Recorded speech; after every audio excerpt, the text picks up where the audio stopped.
Document verification हो गया क्या आप लोग का?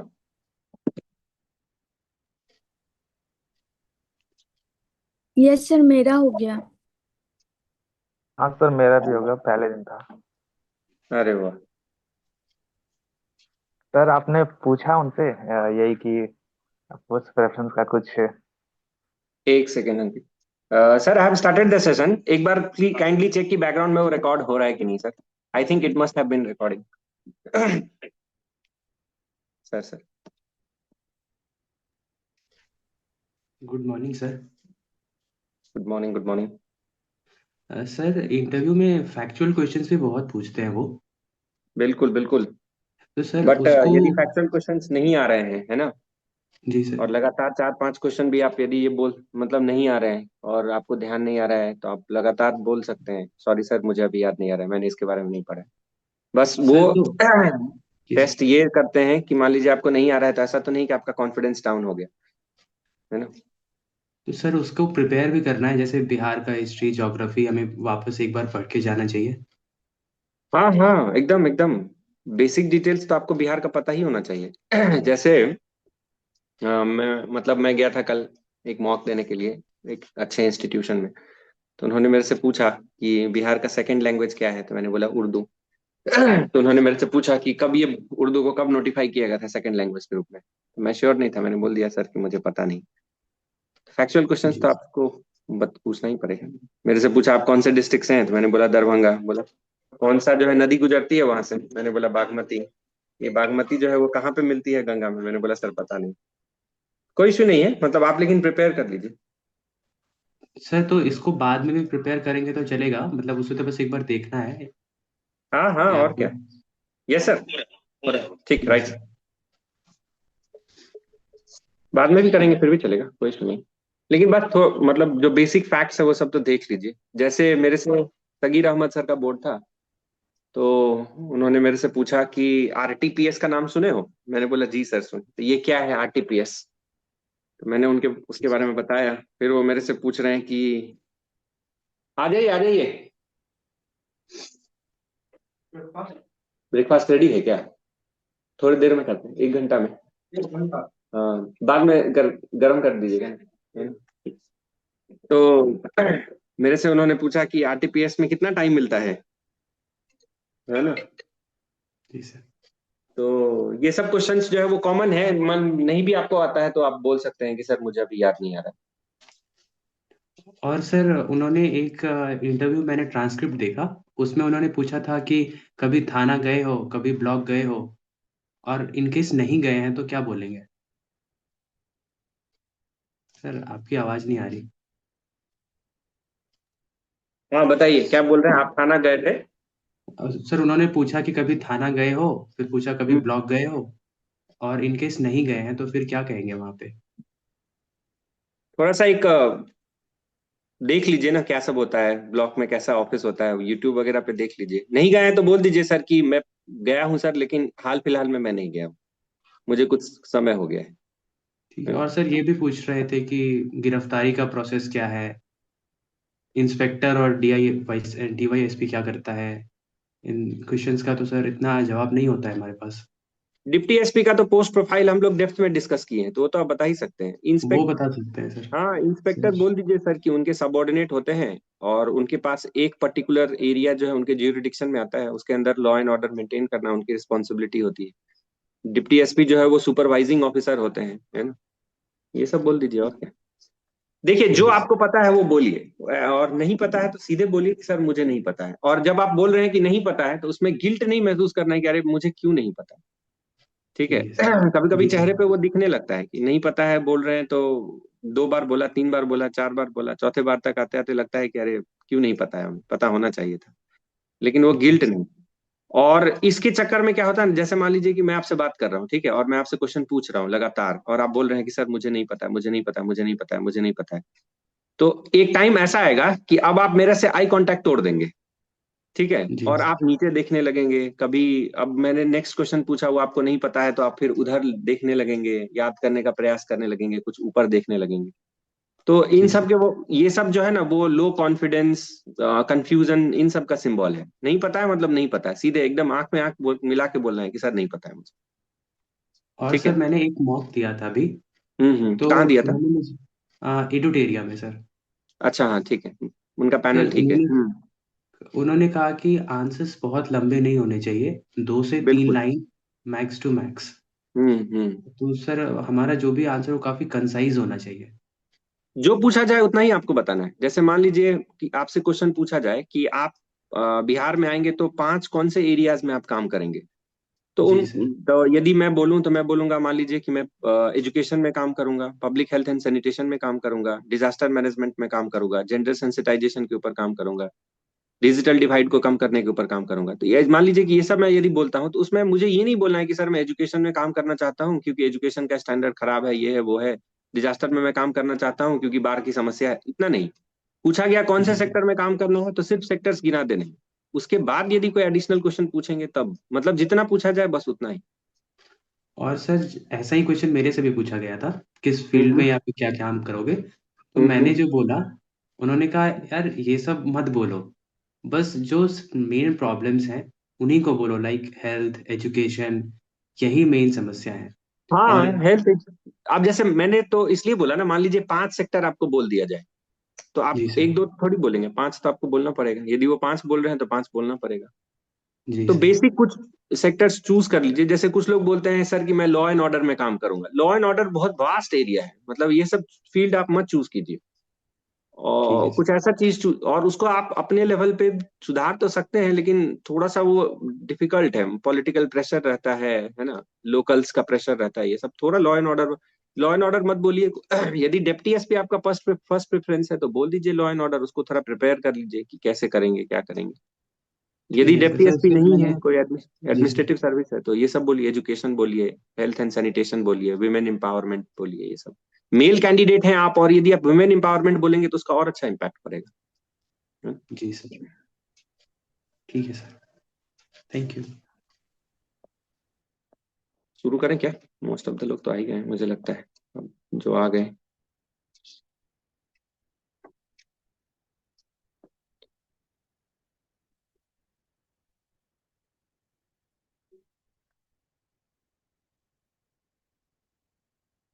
सर मेरा एक इशू है। हाँ हाँ। सर मैंने भी एक फर्स्ट मॉक दिया था एडुटेरिया में। तो मुझे हम्म। ये फील हुआ कि मुझे मतलब कुछ कुछ ऐसा चीज है जो मुझे आता है और आते हुए भी मैं ब्लैंक हो जा रही हूँ। जैसे कि? ये सर जैसे कि मेरा जो हॉबी है वो डांसिंग, फ्री स्टाइल डांसिंग है। तो उन्होंने ठीक मेरे है। से पूछा कि वैशाली में एक जो नर्तकी थी फेमस, उनका क्या नाम था। तो मुझे हम्म वो याद था बट उस पॉइंट ऑफ टाइम पे मुझे याद नहीं आ रहा था, तो मैंने बोल दिया कि सॉरी सर, मैं रिकॉल नहीं कर पा रही है। हम्म। तो ये सब चीज थोड़ा सा इशू हो रहा है कि आते दो हुए से वो चीज तीन भी। 2 से 3 मैक्सिमम जो है ना वो आप गेस ले सकते हैं, मतलब अब ये नहीं कि हर एक क्वेश्चन में बोल रहे हैं कि सर क्या मैं गेस कर लूं सर, मुझे याद नहीं आ रहा है लेकिन क्या मैं गेस कर सकता हूँ, तो वो एक नो निगेटिव सर, तो इम्पैक्ट देगा। मैं एक क्वेश्चन में मैंने गेस लिया था क्योंकि मुझे थोड़ा डाउट था कि हम्म एनपीए का जो ड्यूरेशन होता है वो कितने टाइम के बाद उसको एनपीए डिक्लेयर करते हैं, क्योंकि मेरा बिजनेस एडमिनिस्ट्रेशन है सर, तो बैंकिंग से रिलेटेड थोड़ा क्वेश्चन वो पूछ रहे थे। तो वो मैंने गेस करके उनको बताया, तो उन्होंने बोला कि क्या आप श्योर है, तो मैंने बोला कि नो सर, मैंने गेस लिया है। उनसे पूछ के ही गेस लिया था सर मैंने। हाँ तो ठीक है। दो कुछ तीन कुछ क्वेश्चन चीजें तक तो सर। आप गेस कर सकते हैं। तो ऐसा तो नहीं है सर कि अगर सॉरी सॉरी अगर बोल रहे हैं फैक्चुअल क्वेश्चन में तो नहीं कोई दिक्कत तो नहीं है? नहीं, ऐसा कुछ नहीं, ऐसा कुछ नहीं, ऐसा कुछ ओके। नहीं। ओके मतलब सर। मैंने तो 2 बार इंटरव्यू दिया है बीपीएससी में, 67th दिया है, 66 दिया है। 67th में तो मैम मुझे लगता है कि कम से कम 10 क्वेश्चन में मैंने बोला होगा कि सर मैम मुझे नहीं पता है।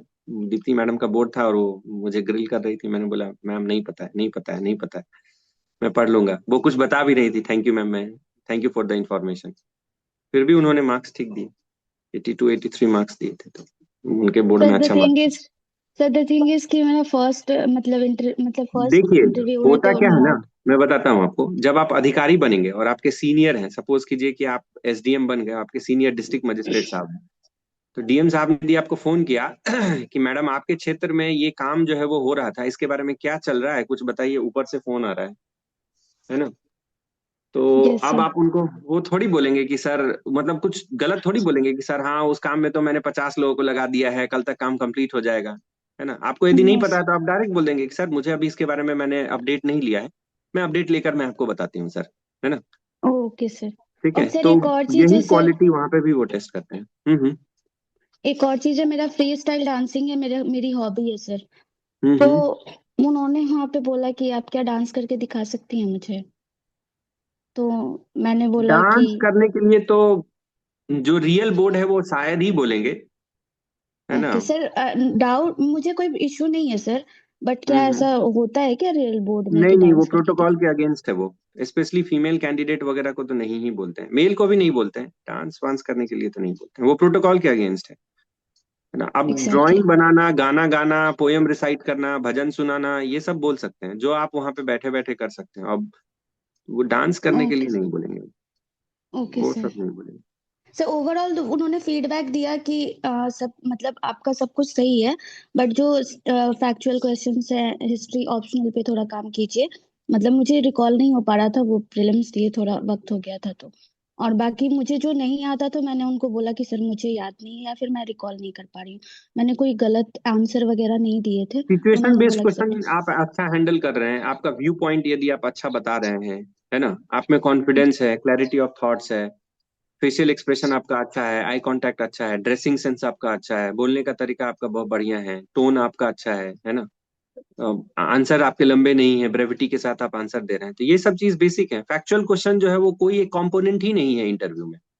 ठीक है, कंपोनेंट बस। ये सब है जो मैंने आपको बोला है। फैक्चुअल क्वेश्चन तो इसलिए पूछे जाते हैं कि आपको मतलब थोड़ा सा बेसिक नॉलेज वगैरह है कि नहीं है ना। और सर मैं मतलब सब कुछ में तो फीडबैक सही मिला, बट मेरा एक मतलब एक डिमेरिट या फिर कुछ भी बोले कि मैं थोड़ा प्रेशर में आती हूँ तो मेरा फेस जो है, चीक्स वगैरह रेड हो जाते हैं, तो वो चीज उन्होंने वहां पे ये कर ली कि हाँ आपका। वो उसको आप यस सर। जो है थोड़ा सा प्रयास कीजिए कि आप जल्दी प्रेशर में ना आए। 12-15 मिनट के टाइम में क्या प्रेशर में आना, है ना। 15 मिनट ही तो अपने आप को थोड़ा सा जो है वो कूल एंड काम रखना है, ऐसा थोड़ी है कि वो 1 घंटा बिठा के रखेंगे। 15 मिनट प्रयास कीजिए, वो उसी का प्रैक्टिस करना है। अभी हमें मॉक वॉक देंगे, आप यहाँ पे भी ऑनलाइन मॉक देंगे, ऑफलाइन भी जहाँ पे भी देंगे। प्रैक्टिस उसी का करना है कि हमें वहां प्रेशर में नहीं आना, प्रेशर दिखना नहीं चाहिए चेहरे पे। है ओके। ना। और उन्होंने एक चीज और बोली कि आप अगर आंसर कर रहे हो तो सबकी तरफ थोड़ा थोड़ा देख करके ये करो, हाँ, एक तरफ। मतलब एक तरफ। बेसिक तो आपको उनको देखना है जो आपसे क्वेश्चंस पूछ रहे हैं, और बीच बीच में आपको इधर उधर भी देखना। अरे उसका फायदा भी है, आप देखिए ना। सपोज कीजिए कि मैंने आपसे क्वेश्चन पूछा और बोर्ड में 2 पैनल मेंबर और हैं, सिर्फ आप मुझे देख के आंसर कर रहे हैं, तो 2 पैनल मेंबर आपको ना बहुत गंभीरता से देख रहे होंगे। ठीक है, और वो आपको एग्जैक्टली। ऑब्जर्व कर रहे होंगे, लेकिन जैसे ही आप उनके तरफ देखेंगे तो वो थोड़ा सा वो जो है वो मतलब वो हो जाएंगे, मतलब थोड़ा सहज हो जाएंगे, मतलब वो नॉर्मल हो जाएंगे। Yes sir. यस तो सर। उसमें ये फायदा होता है कि आप उनके साथ कांटेक्ट भी स्टैब्लिश कर लिए, और प्लस जो वो आपको गंभीरता से देख रहे थे, या हो सकता है कोई पिन पॉइंट निकालने का प्रयास कर रहे थे, तो उनका वो जो है एक वो भी टूट गया। है ना। तो ओके उससे सर। फायदा भी है ना, उससे फायदा भी है कि कनेक्ट स्टैब्लिश हो जाता है। Okay, thank you sir. ये सब चीज कर सकते हैं। वैसे इंटरव्यू अच्छा जाएगा, आप लोग का तैयारी आप लोग का सर अच्छा है। सर, एक क्वेश्चन था कि इंट्रोडक्शन में अपने कॉलेज का नाम मेंशन कर सकते हैं सर? जनरली तो नहीं किया जाता है। आप कौन से कॉलेज से पढ़े हैं, मतलब कुछ ऐसा नेशनल बी इंपॉर्टेंस का इंस्टीट्यूशन है क्या वो। यस सर, BHU से सर।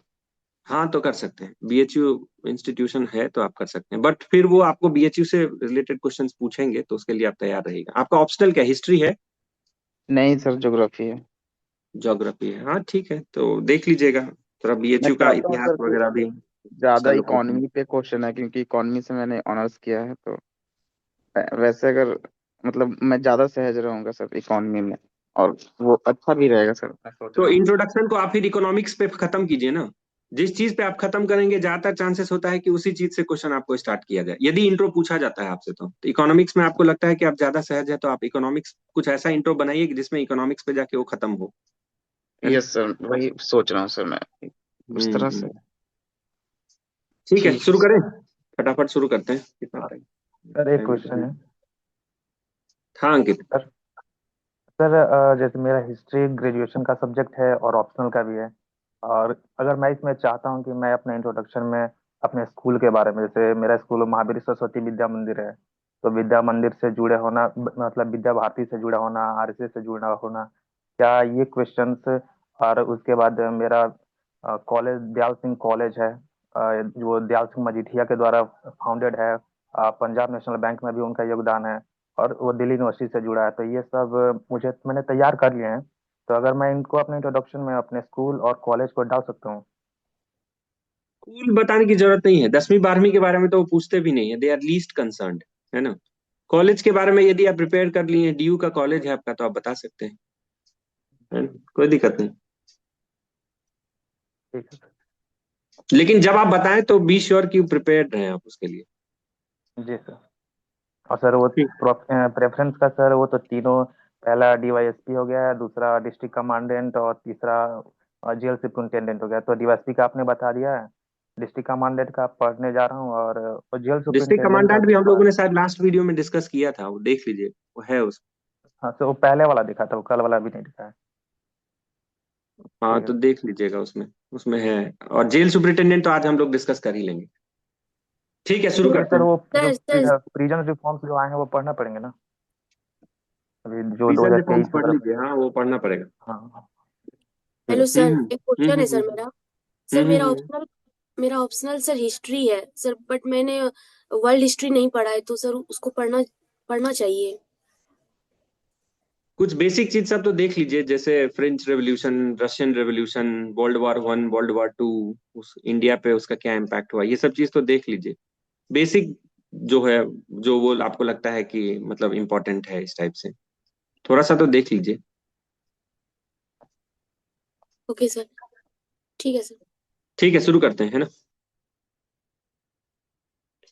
हम्म, हम्म, ठीक है। पहले स्क्रीन शेयर करके ट्राई करते हैं, देखिए स्क्रीन शेयर हो रहा है कि नहीं, बताइएगा, ठीक है। स्क्रीन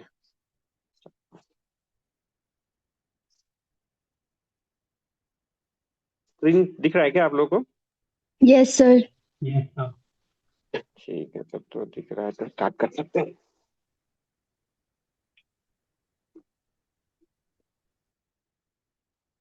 ठीक है, तो आज देखिए, सबसे पहले हम लोग ने लास्ट वीडियो में डिस्कस किया था Bihar administrative service, Bihar police service, Bihar education service, Bihar financial service, Bihar registration service, और बिहार होमगार्ड सर्विस, है ना।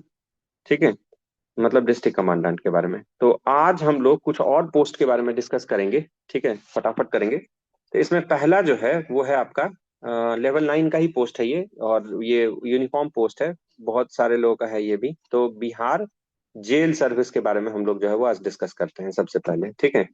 तो बिहार जेल सर्विस में जो पोस्ट है हमारा वो क्या है, तो जेल सुप्रिटेंडेंट, ठीक है, इसको हम लोग जेएस बोलते हैं। तो ये बिहार जेल सर्विस जो है वो होम डिपार्टमेंट के अंदर आता है, ठीक है। कौन से डिपार्टमेंट के अंदर आता है? होम डिपार्टमेंट, ठीक है, गृह विभाग। अभी होम डिपार्टमेंट किसके पास है बिहार गवर्नमेंट में? सर श्री सम्राट चौधरी के पास है सर। श्री सम्राट चौधरी। बहुत बढ़िया, ठीक है। तो ये बिहार जेल सर्विस जो है, इसमें बेसिकली होता क्या है, तो हम लोग जितने भी हमारे स्टेट में जेल्स हैं उनका एडमिनिस्ट्रेशन देखते हैं, रख रखाव, ठीक है।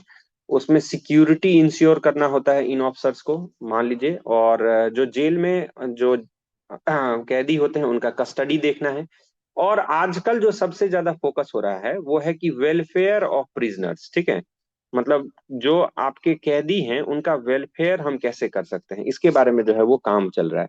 वेलफेयर रिलेटेड बहुत सारे काम चल रहे हैं, जैसे कि अभी प्रिजन रिफॉर्म्स के बारे में वो बोल रहे थे। तो वेलफेयर से रिलेटेड काम जो है वो आपको देखना है। जैसे अभी न्यूज में यदि आप लोग पढ़ रहे थे, तो मुझे याद आ रहा है, कुछ दिन पहले अभी एक न्यूज में था कि बिहार सॉरी तिहाड़ जेल जो है दिल्ली में, ठीक है, उसने अभी कुछ जो है वो प्रोडक्ट्स लॉन्च किए हैं अपने एक ब्रांड नेम के तहत। और वो प्रोडक्ट्स जो हैं, जितने प्रिजनर्स हैं तिहाड़ जेल में वही बना रहे हैं वो प्रोडक्ट्स, हैंडमेड प्रोडक्ट्स हैं वो। इसके बारे में सुना है क्या किसी ने? हैंडमेड प्रोडक्ट्स हैं वो, ठीक है। उसका ब्रांड नेम था तिहाड़ से, ऐसे करके था, तिहाड़ से, मतलब ऐसे करके इन्होंने एक ब्रांड जो है वो लॉन्च किया। अब ये ई कॉमर्स यस। वेबसाइट जैसे है ना, अमेजोन, ठीक है, फ्लिपकार्ट, इन सब पे भी जो है ये अब मिलना स्टार्ट हो जाएगा। तो ऐसे ऐसे करके कि जो प्रिजनर्स हैं उनको मेन स्ट्रीम से कैसे जोड़ा जाए, ठीक है, उसके ऊपर भी जो है वो आजकल बहुत फोकस हो रहा है ना। तो सबसे पहले हमें ये देखना है कि बिहार जेल सर्विस जो है वो उसका हायरार्की क्या होता है, उसमें काम क्या क्या होता है, ये सब देखते हैं। तो जो बिहार जेल सर्विस है उसके लिए रेगुलेशन है बिहार जेल सर्विसेज, ठीक है, बिहार जेल सर्विसेज रूल्स। ये कब के हैं, 2014 के हैं शायद, ठीक है, हाँ 2014 के ही, 2014 के ये रूल्स हैं, ठीक है। अब इसमें क्या होता है कि अलग अलग ग्रेड्स पे जो है वो ऑफिसर्स काम करते हैं। तो हम अपने ग्रेड से स्टार्ट करेंगे। तो सबसे पहले हम लोग जो ज्वाइन करेंगे, ठीक है, वो किस में ज्वाइन करेंगे, तो जेल सुप्रिंटेंडेंट के रूप में ज्वाइन करेंगे, ठीक है। जेल सुप्रिंटेंडेंट आपको पता ही है कि एक लेवल 9 का पोस्ट है। यदि ग्रेड पे के अकॉर्डिंगली देखेंगे तो 5400 ग्रेड पे का ये पोस्ट होता है। इसके बाद ये जेल सुप्रिंटेंडेंट की पोस्टिंग कहाँ पे होती है, तो सब डिवीजन स्तर के जेलों में, ठीक है।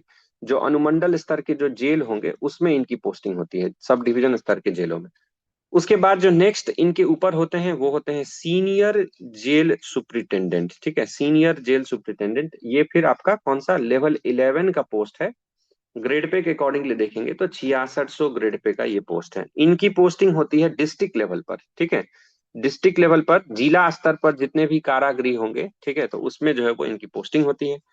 सीनियर जेल सुप्रिंटेंडेंट के ऊपर जो होते हैं वो होते हैं असिस्टेंट, ठीक है, assistant inspector general jail prisons, ठीक है, assistant inspector general, assistant inspector general prisons, ठीक है। ये जो है वो इनके ऊपर होते हैं असिस्टेंट इंस्पेक्टर जनरल प्रिजन्स। ये फिर आपका लेवल 12 का पोस्ट हो जाएगा। ग्रेड पे के अकॉर्डिंगली देखेंगे तो 7600 ग्रेड पे का पोस्ट होगा। और इनका पोस्टिंग कहाँ पे होगा, तो सेंट्रल जेल में, ठीक है।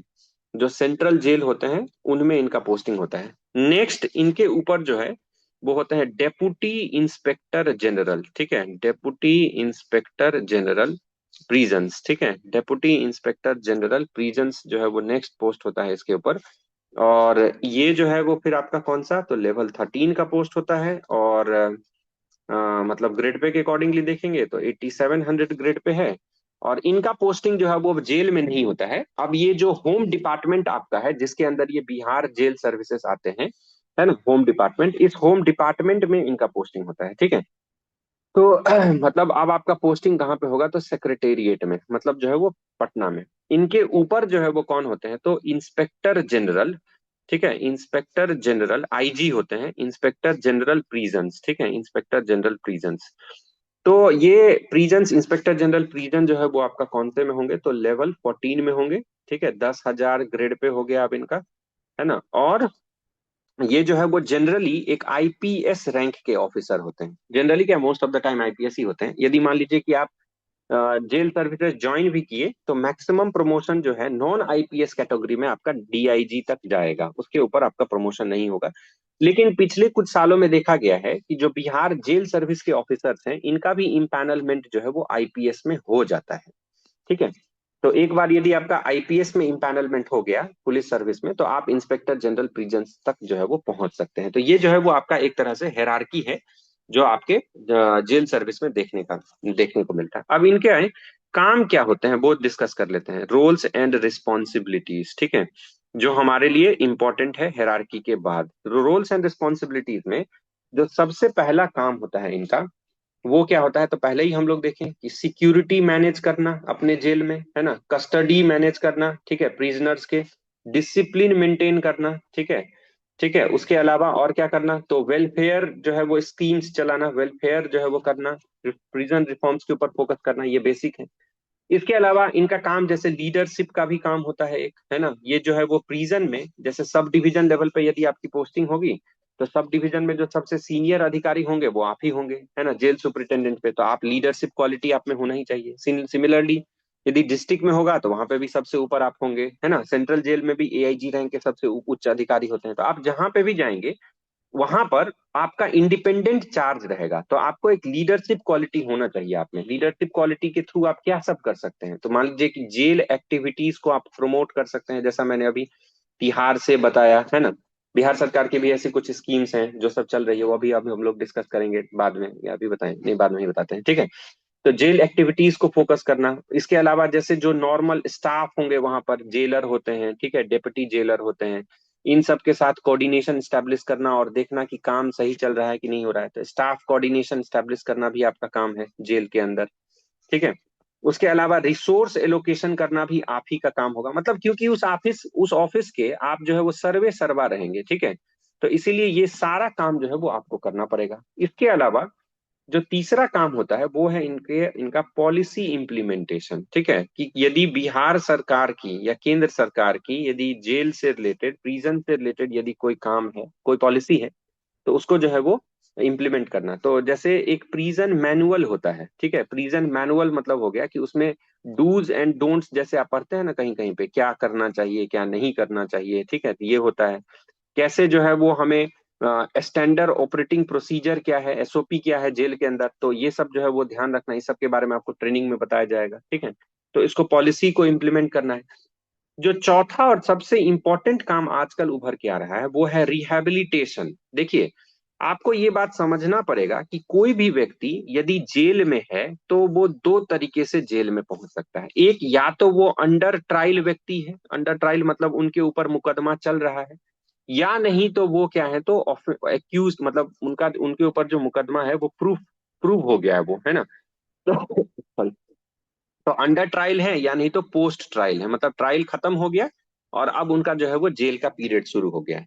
तो दोनों ही केस में मान लीजिए यदि कोई अंडर ट्रायल व्यक्ति है या पोस्ट ट्रायल व्यक्ति है, मतलब उनके ऊपर यदि प्रूफ हो गया है कि ये मिस्टेक्स उन्होंने किए हैं जिसके वजह से इनको जेल में, क्राइम किए हैं जिनके वजह से इनको जेल में रखा गया है या जेल में रहना है, तो उसके बाद क्या होगा, उसके बाद ऐसा थोड़ी है कि उनका सोशल लाइफ खत्म हो जाएगा, क्योंकि जेल का जो पीरियड है वो मोस्ट ऑफ द केसेस में, ठीक है, सब केसेस में तो आपको उम्र कैद की सजा नहीं मिलेगी, है ना।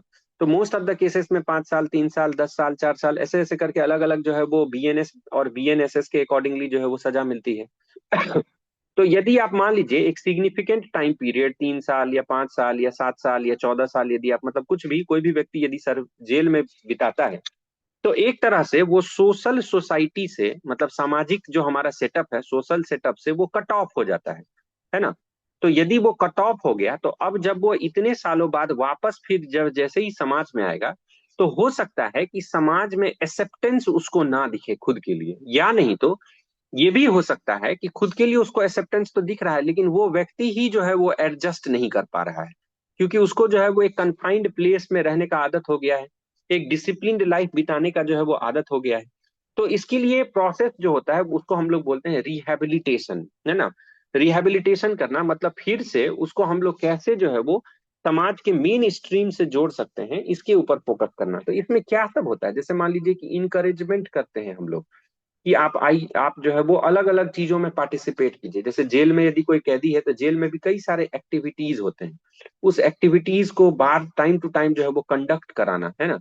ठीक है, कई सारे सेमिनार्स कंडक्ट करना, जैसे मान लीजिए कि कोई जो है वो साइकोलॉजिस्ट है बहुत फेमस, ठीक है, तो उनको जो है वो आप ले आए, उनसे उनको रिक्वेस्ट कर दिए, ठीक है, कि आप जो है वो साइकोलॉजी का एक कैंप लगाइए हमारे यहाँ, कोई सेमिनार ऑर्गेनाइज कीजिए, ठीक है। रिक्रिएशनल एक्टिविटीज होता है टाइम टू टाइम मनोरंजन के लिए, ठीक है। तो रिक्रिएशनल एक्टिविटीज से इनको जोड़ना, तो ये सब रिहैबिलिटेशन का पार्ट होता है। आजकल और क्या हो रहा है इसमें, तो जैसे मान लीजिए कि इसमें क्या हो रहा है, वोकेशनल ट्रेनिंग पे भी फोकस किया जा रहा है, ठीक है। अब जैसे जेल में जो बंद व्यक्ति है वो भी हमारे भारत के ही कोई ना कोई सिटीजन है, नागरिक है मोस्ट ऑफ द केसेस में। तो कोई भी सिटीजन है और बाद में यदि वो जेल से निकलकर फिर से समाज में जाएगा तो उसके पास कुछ बेसिक क्वालिटीज होने चाहिए, और वो बेसिक क्वालिटीज यदि नहीं है उसके पास, तो जेल में ही प्रयास किया जाता है कि उसको वोकेशनल ट्रेनिंग देकर उसको इन सब क्वालिटीज को प्रोवाइड किया जाए। मान लीजिए कोई पढ़ा लिखा व्यक्ति नहीं है, लिटरेसी बहुत नहीं है, लिटरेट नहीं है, तो उसको पढ़ाने का भी जो है वहां पर फोकस किया जा रहा है डिजिटल क्लासेस वगैरह की मदद से, ठीक है।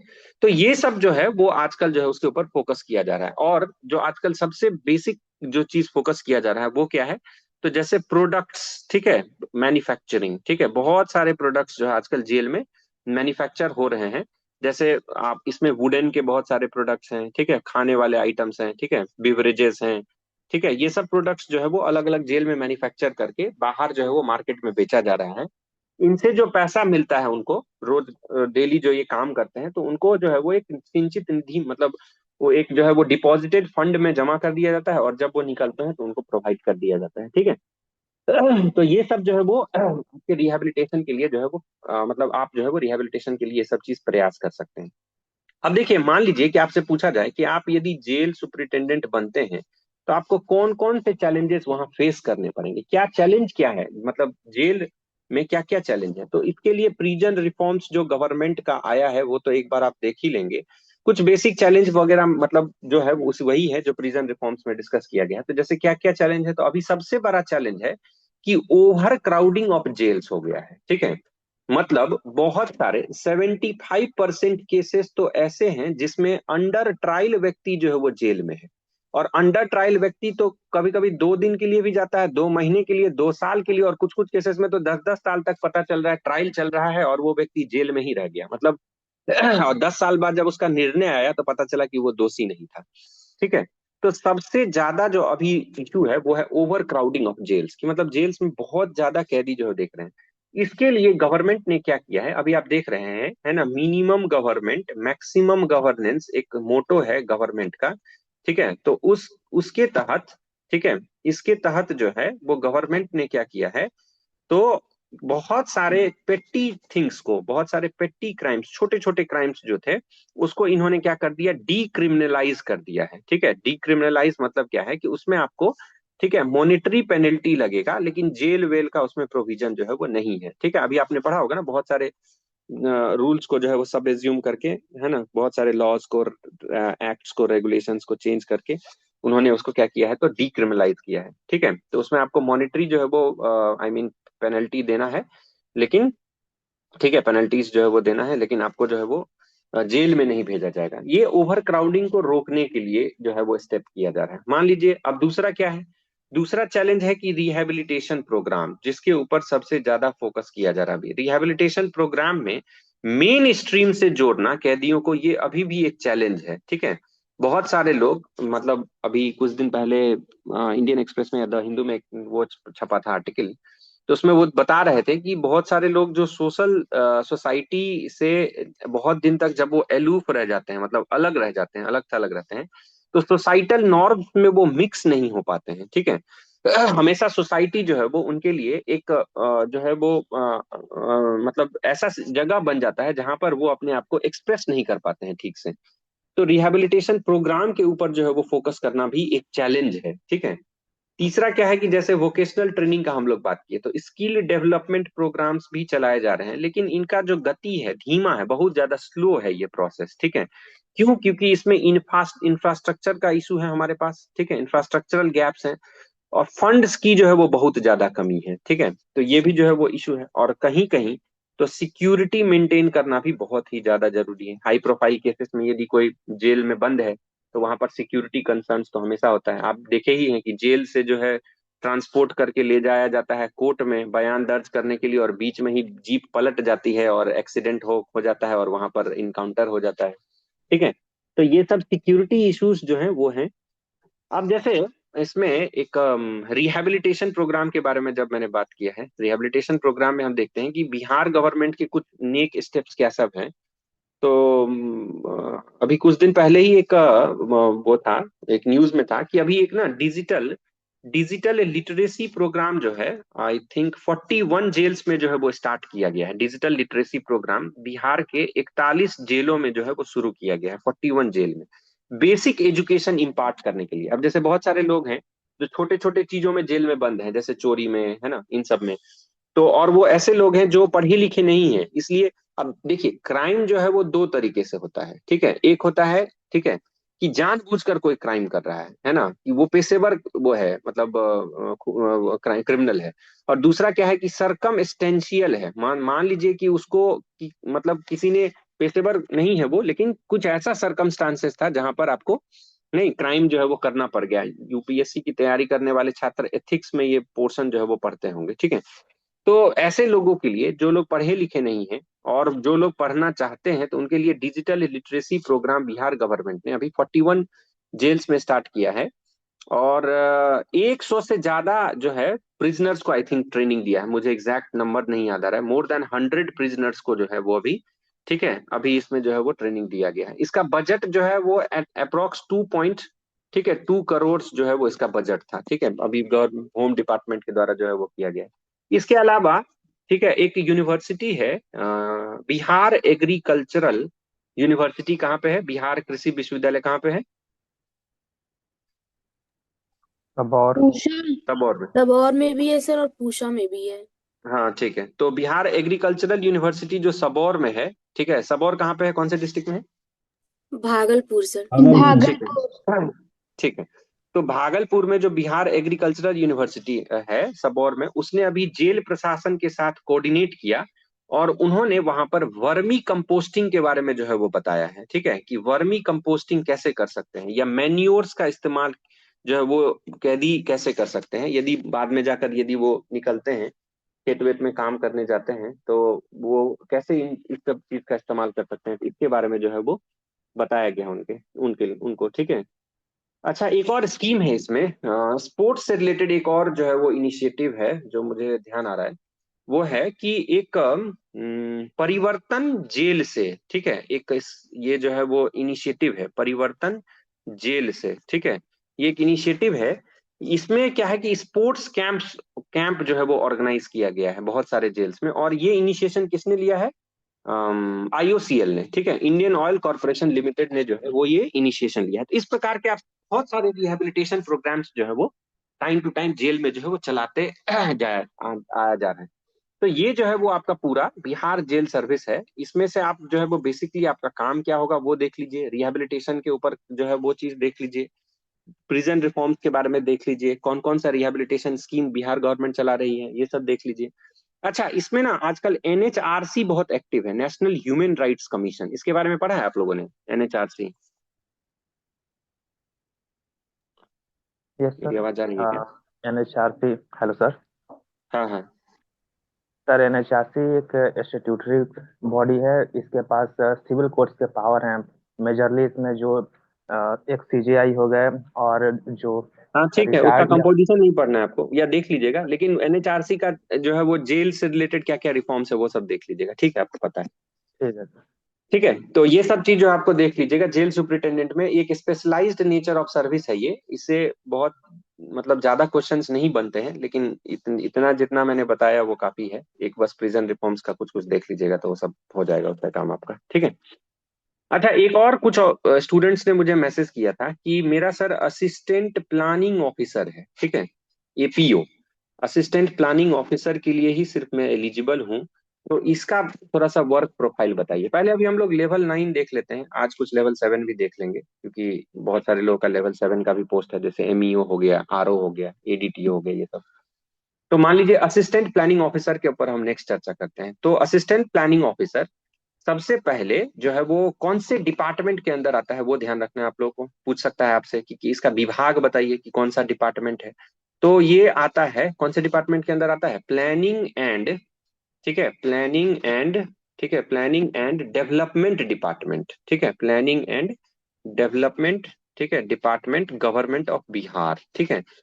ये एपीओ असिस्टेंट प्लानिंग ऑफिसर जो है, इनका मूल जो डिपार्टमेंट है वो ये है। अब सबसे पहले असिस्टेंट प्लानिंग ऑफिसर का काम क्या क्या होता है उसके बारे में थोड़ा सा ब्रीफ में देखते हैं, बाद में देखेंगे। तो एपीओ जो है वो उनका काम क्या होता है? इनका काम होता है कि डेवलपमेंट प्लान्स को प्रिपेयर करना, ठीक है, किसी भी एरिया, जो भी उनका एरिया ऑफ जुरिडिक्शन होगा, तो डेवलपमेंट प्लान्स को जो है वो प्रिपेयर करते हैं ये, ठीक है, प्रिपेयर करना, उसके लिए स्ट्रेटजीज बनाना कि कैसे हम उसको जो है वो अचीव कर सकते हैं, ठीक है, ठीक है, तो उसके लिए स्ट्रेटजीज जो है वो बनाना है हमें, है ना। और उसका बेसिकली जो है वो इम्प्लीमेंटेशन जो है वो मॉनिटर करना। इम्प्लीमेंटेशन करना इनका काम नहीं है, इम्प्लीमेंटेशन मॉनिटर करना। करने के लिए अलग अलग एजेंसी है, जैसे बिहार एडमिनिस्ट्रेटिव सर्विस के ऑफिसर हैं, ये लोग इम्प्लीमेंट करते हैं, ठीक है, या और भी जो ऑफिसर हैं बिहार रेवेन्यू सर्विसेज के हैं, ये सब। लेकिन प्लान बनाना, स्ट्रेटजी तैयार करना और इम्प्लीमेंटेशन करना, ठीक है। इसके अलावा उनका और काम क्या होता है? तो जैसे एनुअली ये लोग क्या करते हैं, तो प्लान बनाते हैं, ठीक है, एनुअल प्लान प्रिपरेशन। मतलब मान लीजिए कि किसी भी एरिया में यदि हमें, ठीक है, मार्केट हब विकसित करना है, ठीक है, मार्केट हब विकसित करना है, या इंडस्ट्रियल एरिया सेटअप करना है, ठीक है, इंडस्ट्रियल एरिया सेटअप करना है, या कुछ भी इस टाइप से मंडी सेटअप करना है, ठीक है। तो ये सब कैसे किया जा सकता है? बस स्टॉप, बस स्टैंड बनाना है, ठीक है, बस स्टैंड बनाना है कहीं पर, ठीक है, एक्सपेंशन करना है यदि किसी टर्म मतलब किसी चीज का, ठीक है। तो ये सब कैसे किया जा सकता है? तो इसके लिए एक एनुअल प्लान प्रिपरेशन कमिटी होती है, ठीक है, अलग अलग लेवल पर। वो plan annual plan preparation committee में जो है वो प्लानिंग ऑफिसर बहुत मतलब जो है इंपॉर्टेंट रोल जो है वो निभाते हैं। इसके अलावा जो ये प्लान प्रिपेयर होता है तो ये अलग अलग फैक्टर्स के ऊपर बेस्ड होता है, जैसे उस एरिया में इकोनॉमिक एक्टिविटी कितना है, ठीक है, उस एरिया का सोशल डेवलपमेंट कितना ज्यादा हुआ है, उस एरिया का डेमोग्राफी कितना है। तो आप ये बोल सकते हैं कि प्लानिंग ऑफिसर बहुत प्रिसाइजली जो है वो प्लान करते हैं ताकि one size fits all approach ना लगे, ठीक है। ऐसा नहीं है कि पूरे बिहार के लिए एक ही प्लान जो है वो स्वीकृति दे दिया गया और पता चले कि सहरसा में वो प्लान एक्सेप्टेबल भी नहीं है, पटना में एक्सेप्टेबल है, पटना को देख के जो है वो सब लोग प्लान कर लिया लेकिन सहरसा में वो एक्सेप्टेबल ही नहीं है, ठीक है। तो one size fits all approach जो है उसको निगेट करके, ठीक है, ये लोग ट्राई करते हैं कि एक एनुअल प्लान जो है वो तैयार किया जाए, है ना, और कैसे कैसे किया जाए उसके ऊपर जो है वो फोकस किया जाता है। इसके अलावा इसमें क्या होता है तो सॉरी, तो इसके अलावा इसमें क्या होता है कि डेटा का कलेक्शन जो है वो किया जाता है सबसे पहले, कलेक्शन ऑफ डेटा, क्योंकि जब तक आपके पास डेटा नहीं है तब तक आपको ये सब फैक्टर्स कैसे पता चलेगा कि इकोनॉमिक के सिचुएशन क्या है उस एरिया का, सोशल सिक्योरिटी नॉर्म्स कैसे हैं इसमें। तो collection of data leads to evidence based planning, ठीक है, एविडेंस बेस्ड प्लानिंग, तो इसके ऊपर जो है ये फोकस किया जाता है। बेसिकली ये असिस्टेंट प्लानिंग ऑफिसर का जो पोस्ट है ना, प्रीवियसली हमारे पास प्लानिंग कमीशन हुआ करता था, योजना आयोग, इसका नाम चेंज करके अभी क्या कर दिया गया है नीति आयोग। नीति आयोग। ठीक है, नीति आयोग का फुल फॉर्म बताइए कोई। National national institute for national institute for transforming transforming India. हाँ ठीक है, बहुत बढ़िया। तो ये जो प्लानिंग कमीशन था तो उसके जब रेलेवेंस इनके प्लानिंग कमीशन के अस्तित्व में आने के बाद ही असिस्टेंट प्लानिंग ऑफिसर का जो है वो पोस्ट क्रिएट किया गया था अलग अलग स्टेट्स में, ठीक है, स्टेट रूल्स के अकॉर्डिंगली। उनका काम ही था ये सब प्लानिंग, जो ये योजना आयोग जो 5 ईयर प्लान देती थी उसमें कितना अचीवमेंट हुआ है और क्या करना पड़ेगा एनुअली उस अचीवमेंट को प्राप्त करने के लिए, जैसे टारगेट सेट होता था ना, अलग अलग प्लानिंग, अलग अलग 5 ईयर प्लान में जो है वो टारगेट अलग अलग थे, आप लोग पढ़े होंगे है ना, कि पहले में क्या था, दूसरे में क्या था, तीसरे में क्या था, चौथे में, ऐसे ऐसे करके। लास्ट प्लानिंग कमीशन कौन सा नंबर का था, अंतिम वाला? 12th planning commission. हाँ सर बहुत बढ़िया, ठीक 12 है, से 17 वाला। हाँ ठीक है, 12th प्लानिंग कमीशन था। तो ऐसे ऐसे करके अलग अलग प्लानिंग कमीशन जो है वो रिपोर्ट्स देती थी कि इस प्लानिंग कमीशन का रिपोर्ट ये है कि हमें इस चीज के ऊपर टारगेट करना है। तो ये सारा काम जो है वो ग्रास रूट लेवल पर एग्जीक्यूट करने का काम जो है वो इन्हीं का था, एपीओ का था। तो ये सब काम जो है वो देखते थे। अब क्योंकि प्लानिंग कमीशन हट गया है, नीति आयोग आ गई है, तो अब वही काम नीति आयोग कर रही है लेकिन और ज्यादा फेडरल वे में, ठीक है। तो अब इनका रोल जो है वो कुछ और ज्यादा बढ़ गया है। तो इसीलिए अब हम लोग देखते हैं कि सबसे पहले इस इनका हेरारकी क्या होता है, कैसे कैसे ये पोस्ट होते हैं। बहुत अच्छा पोस्ट है ये, ठीक है। तो सबसे पहले जो आप रिक्रूट होंगे वो होंगे असिस्टेंट प्लानिंग ऑफिसर के रूप में, ठीक है, एपीओ बोलते हैं इनको हम लोग, असिस्टेंट प्लानिंग ऑफिसर। ये लेवल 9 का पोस्ट है, आपको पता ही है, ग्रेड पे वगैरह तो अब लिखने की जरूरत नहीं है, आप लोग एक्सपर्ट हो गए हैं। दूसरा जो है वो होता है डिस्ट्रिक्ट प्लानिंग ऑफिसर, इनके ऊपर कौन आते हैं तो जिला, ठीक है, हाँ प्लानिंग ऑफिसर, ठीक है, ये आते हैं इसके ऊपर। ये कौन से लेवल के हो जाएंगे तो लेवल 11 के हो जाएंगे।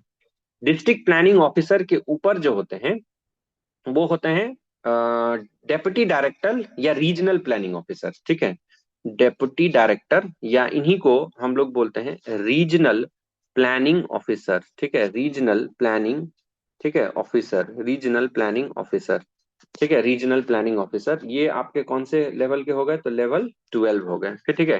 फिर इनके ऊपर कौन होते हैं तो जॉइंट डायरेक्टर प्लानिंग, ठीक है, जॉइंट डायरेक्टर, ठीक है, जॉइंट डायरेक्टर प्लानिंग, ठीक है, जॉइंट डायरेक्टर प्लानिंग होते हैं इनके ऊपर। ये फिर आपका लेवल 13 का पोस्ट हो जाएगा, है ना, लेवल 13 का पोस्ट हो जाएगा। इसके इनके ऊपर होते हैं एडिशनल डायरेक्टर, ठीक है, additional director planning, additional director planning, ठीक है, एडिशनल डायरेक्टर प्लानिंग। तो ये आपका फिर लेवल 14 का पोस्ट हो जाएगा।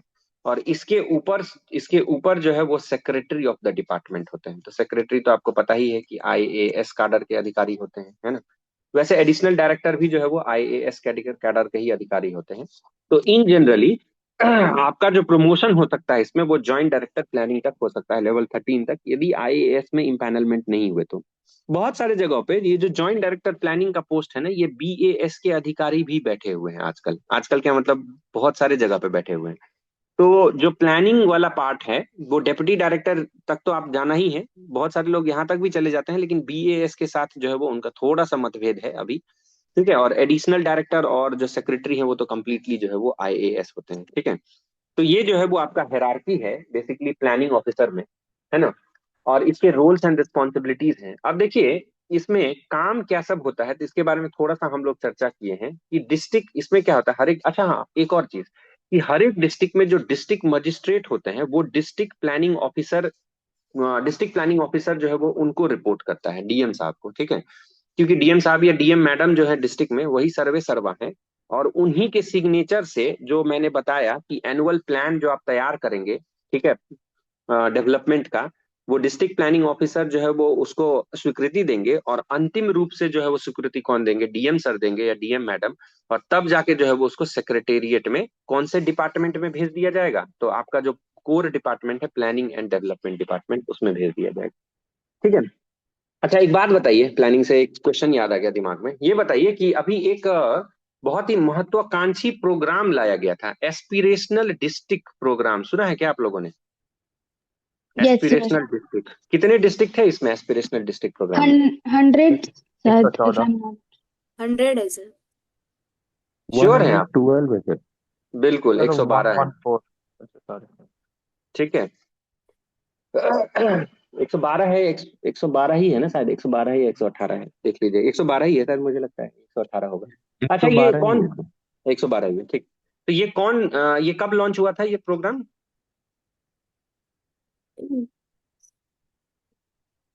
2018 में हुआ था ना, कब हुआ था देख लीजिएगा ये भी एक बार। एस्पिरेशनल सर डिस्ट्रिक्ट प्रोग्राम, 2018 में हुआ था सर।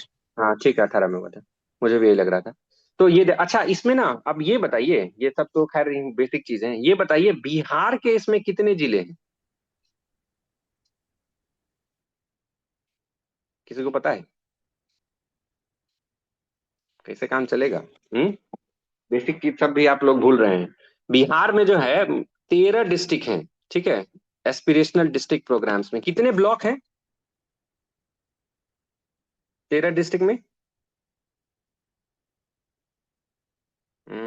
ये सब चीज एकदम टिप्स पे होना चाहिए, ये सब तो आप मतलब अधिकारी बन रहे हैं बिहार में, और आपका जो है वो post preference assistant planning officer है, यदि मान लीजिए सब लोग तो भरे ही होंगे इसको, नहीं भी भरे हैं तो ये तो बहुत ही मतलब इंपॉर्टेंट इंफॉर्मेशन है, ये सब कैसे आप लोग नहीं याद रखते हैं? 13 डिस्ट्रिक्ट है ना, इसमें कितना 61 ब्लॉक है शायद, 61 ब्लॉक है ना, 61 ब्लॉक्स पे।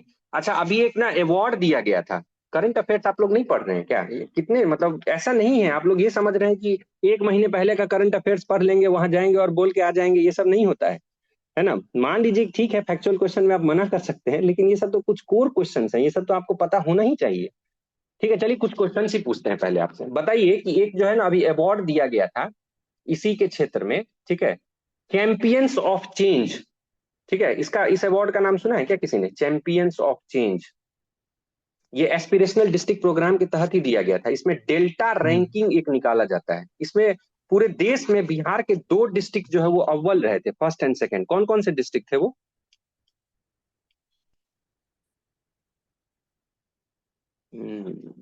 पढ़िए ये सब, कहाँ मतलब सिर्फ हिस्ट्री ज्योग्राफी के पीछे पड़े हुए हैं आप लोग, ये सब पढ़िएगा तब आप, क्योंकि देखिए आप हिस्ट्री ज्योग्राफी कितना भी आंसर में बोल के आ जाइए, वो कनेक्ट नहीं देता है ना, जब तक आपको रियलिटी नहीं पता है। आप कितना भी आप बोल दीजिएगा कि सर हम वहां के ये कर देंगे वो कर देंगे ये कर देंगे, आपको जो है वो रियलिटी पता ही नहीं है कि क्या हो रहा है आज के समय में, ये सब चीज आपको आंसर में मतलब बोलना पड़ेगा ना। जैसे इसमें चैंपियंस ऑफ चेंज में जो फर्स्ट रैंक था वो बांका डिस्ट्रिक्ट का था पूरे भारत में, सेकेंड रैंक जो था वो कटिहार डिस्ट्रिक्ट का था। ठीक है, क्यों था वो भी आपको देखना पड़ेगा, वो देख लीजिएगा, ये सब चीज तो आपको एकदम टिप्स पे होना चाहिए ये सब, है ना।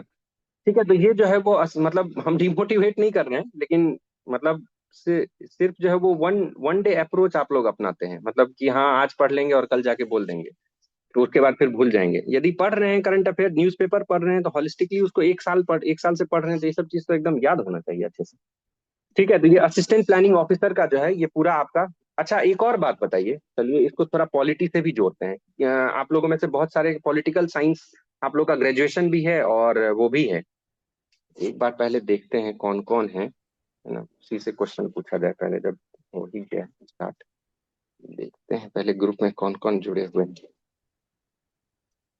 पॉलिटिकल साइंस वाले कौन कौन जुड़े हुए हैं? आप लोगों में किस किस का है पॉलिटिकल साइंस?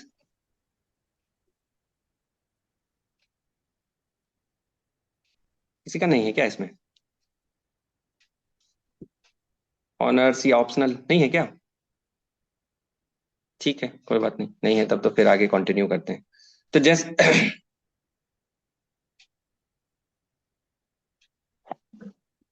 ठीक है, तो जैसे सपोज कीजिए कि किसी का यदि पॉलिटिकल साइंस है ऑप्शनल, स्क्रीन शेयर हो रहा है ना? Yes sir. हाँ, तो जैसे मान लीजिए किसी का पॉलिटिकल साइंस ऑप्शनल है, तो आपसे ये पूछा जा सकता है कि इसका नाम सुने हैं आप? एक एक होता है डिस्ट्रिक्ट प्लानिंग कमिटी, जो अभी हम ऊपर बोल रहे थे, डीपीसी। ये संविधान के कौन से आर्टिकल में आता है ये?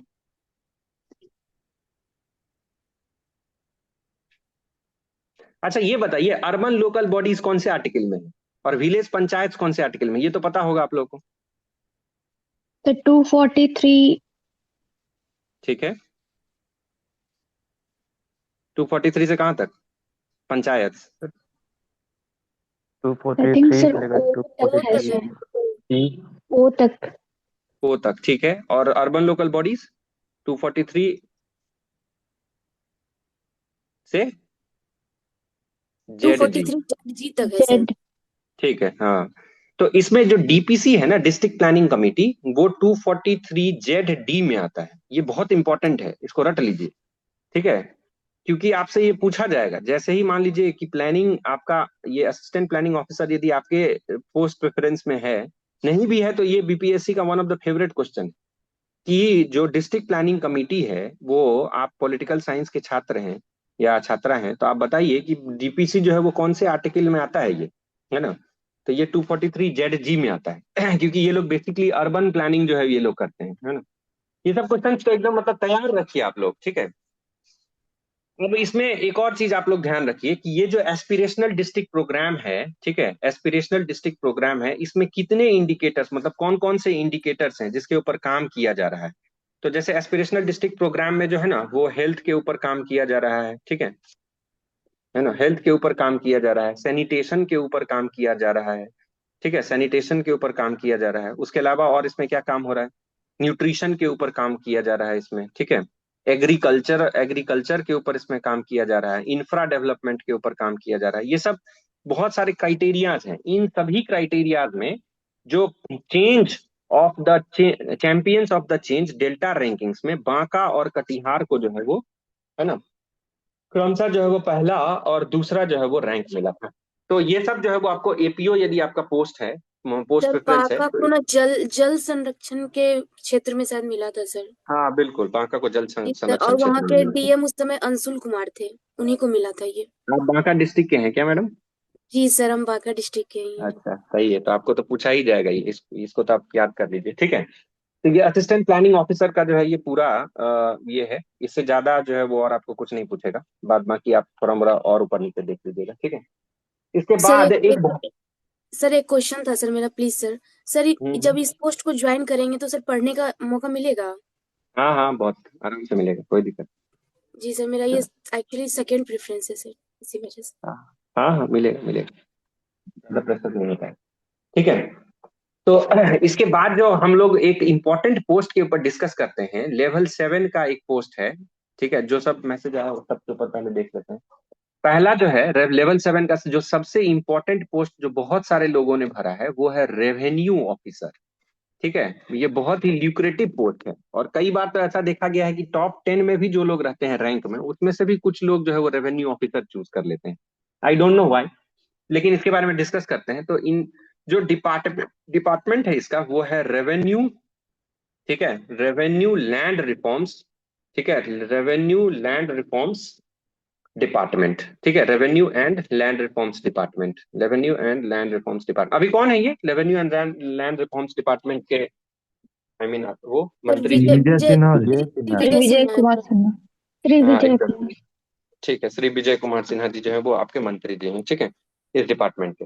तो इसमें जो काम होता है वो क्या काम होता है? तो एडमिनिस्ट्रेटिव, ठीक है, एडमिनिस्ट्रेटिव प्लस, ठीक है, क्वासी जुडिशियल, दोनों काम है इनके पास, ठीक है। मतलब एडमिनिस्ट्रेटिव काम तो है ही, साथ ही साथ इनके पास जो है वो जुडिशियल पावर्स भी होता है। देखिए पहले रेवेन्यू ऑफिसर का ना कोई पोस्ट नहीं होता था, बिहार रेवेन्यू सर्विस बाद में बनाया गया 2010 के बाद।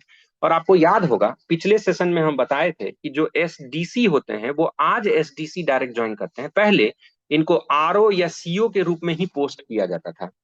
तो जब बिहार रेवेन्यू सर्विस नहीं था तो उस समय ये पोस्ट कहलाता था सर्किल इंस्पेक्टर, ठीक है, सर्किल इंस्पेक्टर ये पोस्ट कहलाता था। लेकिन अब इस पोस्ट को एबोलिश कर दिया गया है और एक बिहार रेवेन्यू सर्विसेज का जो है वो पोस्ट का गठन किया गया है, ठीक है, जो कि कहाँ आगे जो है चलकर एडमिनिस्ट्रेटिव, आगे चलकर क्या मतलब पहले दिन से ही एडमिनिस्ट्रेटिव और क्वासी जुडिशियल क्षेत्र में जो है वो अपना योगदान ये लोग देते हैं, ठीक है। तो आपको जो है वो ये ध्यान रखना है। इसके अलावा और आगे बढ़ते हैं तो इसका पहले हेरारकी हम लोग देख लेते हैं कि हेरारकी क्या होता है आरओ का। तो जब आप रिक्रूट होंगे तो आप जो है वो किस पोस्ट पर ज्वाइन करेंगे, तो रेवेन्यू ऑफिसर के पोस्ट पर ज्वाइन करेंगे, आरओ। ये कौन सा पद होता है, तो ये लेवल 7 का पद होता है। आरओ से आपका ऊपर प्रमोशन होगा तो आप बनेंगे सर्किल ऑफिसर, सीओ, ठीक है, जो कि लेवल 9 का पद होता है। इसके ऊपर जब आपका प्रमोशन होगा तो आप बनेंगे डीसीएलआर, ठीक है। एक सेकेंड, एक सेकेंड, हेलो, हाँ हाँ बताइए, नहीं बताइए बताइए, हाँ हाँ, हाँ हाँ, हाँ हाँ, हाँ हाँ।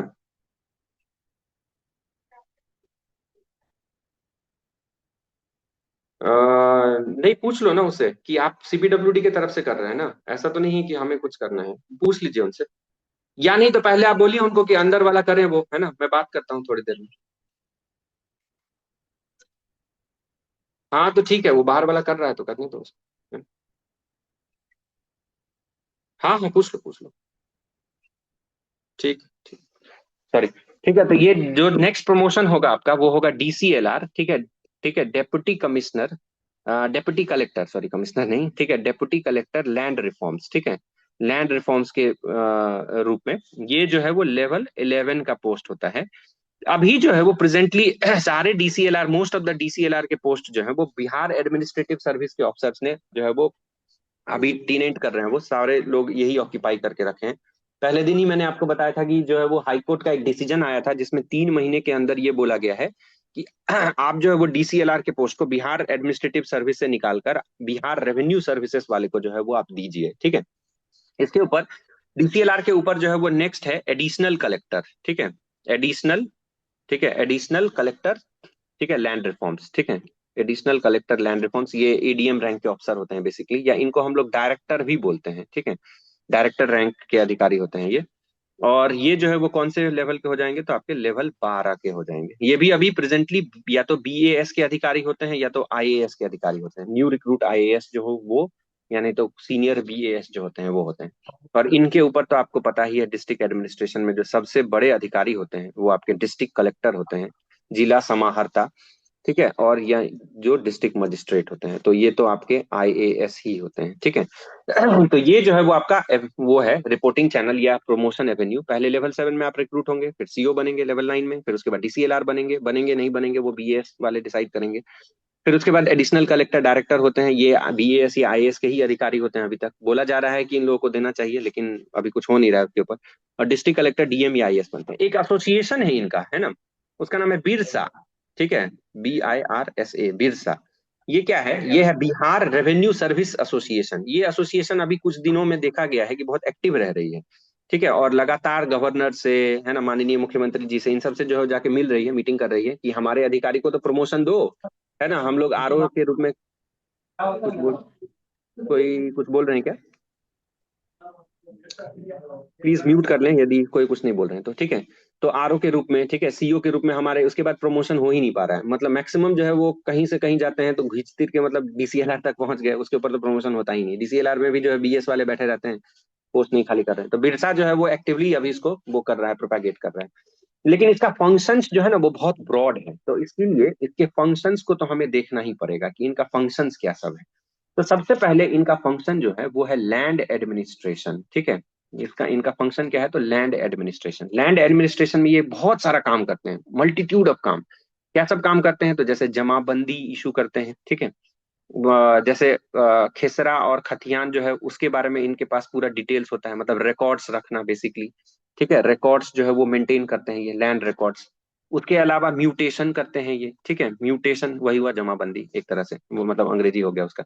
उसके बाद जैसे मान लीजिए कि लैंड रिकॉर्ड्स में यदि कोई एरर है, ठीक है, तो उसका करेक्शन करना, ठीक है, उसका करेक्शन करना जो है वो इन्हीं का काम है, करेक्शन यही करते हैं। उसके बाद डिजिटाइजेशन ऑफ लैंड रिकॉर्ड अभी चल रहा है बहुत जोर शोर से, ठीक है। तो डिजिटल लैंड सर्वे जिसको बोलते हैं, तो डिजिटाइजेशन ऑफ लैंड रिकॉर्ड्स में भी जो मेन काम है वो इन्हीं का है, यही लोग जो है वो कर रहे हैं, आरओ लेवल के अधिकारी जो है। तो ये सब काम आपको लैंड एडमिनिस्ट्रेशन में जो है वो देखने को मिलता है। इसके अलावा और जो वो कुछ काम कर रहे हैं अलग अलग डिपार्टमेंट में, तो दूसरा इनका काम होता है फील्ड में, वो है रेवेन्यू कलेक्शन, ठीक है। वो क्या है, रेवेन्यू कलेक्शन का काम करना है, सरकार के लिए रेवेन्यू कलेक्ट करते हैं। तो जैसे ये लैंड लैंड रेवेन्यू कलेक्ट करते हैं, ठीक है, लैंड रेवेन्यू कलेक्ट करते हैं, ये रेंट कलेक्ट करते हैं हर एक महीने, सॉरी हर एक वार्षिक रूप से, एनुअल रूप से जो है वो करता है ना पूर्जी, ठीक है, लैंड लैंड का रेंट, ठीक है, तो वो कलेक्ट करते हैं ये, ठीक है। यदि कोई गवर्नमेंट ड्यूज है किसी के ऊपर, किसी ऑर्गेनाइजेशन के ऊपर, ठीक है, तो जिसने अभी तक रेंट या लैंड रेवेन्यू नहीं दिया है उसका मॉनिटरिंग करना, ठीक है। तो उसके उससे रिलेटेड जो है वो टारगेट सेट करना कि इतना टारगेट इस बार अचीव होना चाहिए, ठीक है, सर्कल लेवल पर बेसिकली। तो ये सब जो है वो इनका काम है। उसके अलावा इनका तीसरा काम क्या है कि लैंड एडमिनिस्ट्रेशन हो गया, रेवेन्यू, हाँ, उसके अलावा इनका नेक्स्ट काम है कि ये क्वासी जुडिशियल इनके पास पावर्स भी होता है। क्वासी जुडिशियल पावर जो है वो ये लोग क्या करते हैं, तो बिहार टेनेंसी एक्ट है, ठीक है, बिहार टेनेंसी एक्ट, ठीक है, बिहार टेनेंसी एक्ट और Bihar land reforms act. Bihar land reforms act कब का है, 52। सर 1952। 52 है या 50 है, आई 50, थिंक 50 है। 51 एक, देखना एक पड़ेगा बार सर एक चेक बार। कीजिएगा आप लोग, चेक कर लीजिएगा कि बिहार 50 लैंड रिफॉर्म्स एक्ट। 50 है। 50 है ना, हाँ ठीक है। तो बिहार लैंड रिफॉर्म्स एक्ट है। उसके अलावा एक और एक्ट है, वो है Bihar land dispute resolution act. Bihar land dispute resolution act, ये कब का है, 2009 का है क्या, Bihar land land dispute resolution act, I think 2009 का ही है सर, देख लीजिएगा ये भी, ठीक है। तो इसके ऊपर जो है वो ये तीनों एक्ट के तहत जो है ये क्वासी जुडिशियल मैकेनिज्म है इनके पास। और ये क्या सॉल्व करते हैं, तो ये इस म्यूटेशन डिस्प्यूट सॉल्व करते हैं, ठीक है, म्यूटेशन डिस्प्यूट सॉल्व करते हैं। इसके अलावा लैंड लैंड पोजेशन पोजेशन जो है वो उससे रिलेटेड यदि कोई डिस्प्यूट है उसको सॉल्व करते हैं। जैसे अमीन एक पोस्ट होता है ना, सर्वेयर जिसको हम लोग बोलते हैं। तो सर्वेयर वगैरह की मदद से जो है वो ये लोग लैंड पोजीशन डिस्प्यूट, अब जैसे मान लीजिए कि डिस्प्यूट हो गया कि अरे ये इस बाउंड्री से इस तरफ मेरा खेत है, दूसरा बोला नहीं इस तरफ नहीं है, तुम्हारा इसी तरफ है। तो क्या किया, आरओ को एक या सीओ को जो है वो एक एप्लीकेशन दिया, बोला कि आइए मतलब अपना टीम उम लेके, अमीन उम लेके, और इसका नापी जोखी कीजिए, करवाइए। तो आप गए अपना पूरा टीम लेके, वो उसका सर्वे की, और जो लैंड पोजीशन जो है उसका सर्टिफिकेट आप उस टाइम इशू कर सकते हैं कि हाँ ये जो है वो मार्क, वो डेमार्केशन है, ये लाइन, ठीक है, ऐसे करके। तो land position certificate, land partition यदि करना है तो ये सब भी जो है वो इन्हीं की निगरानी में होता है।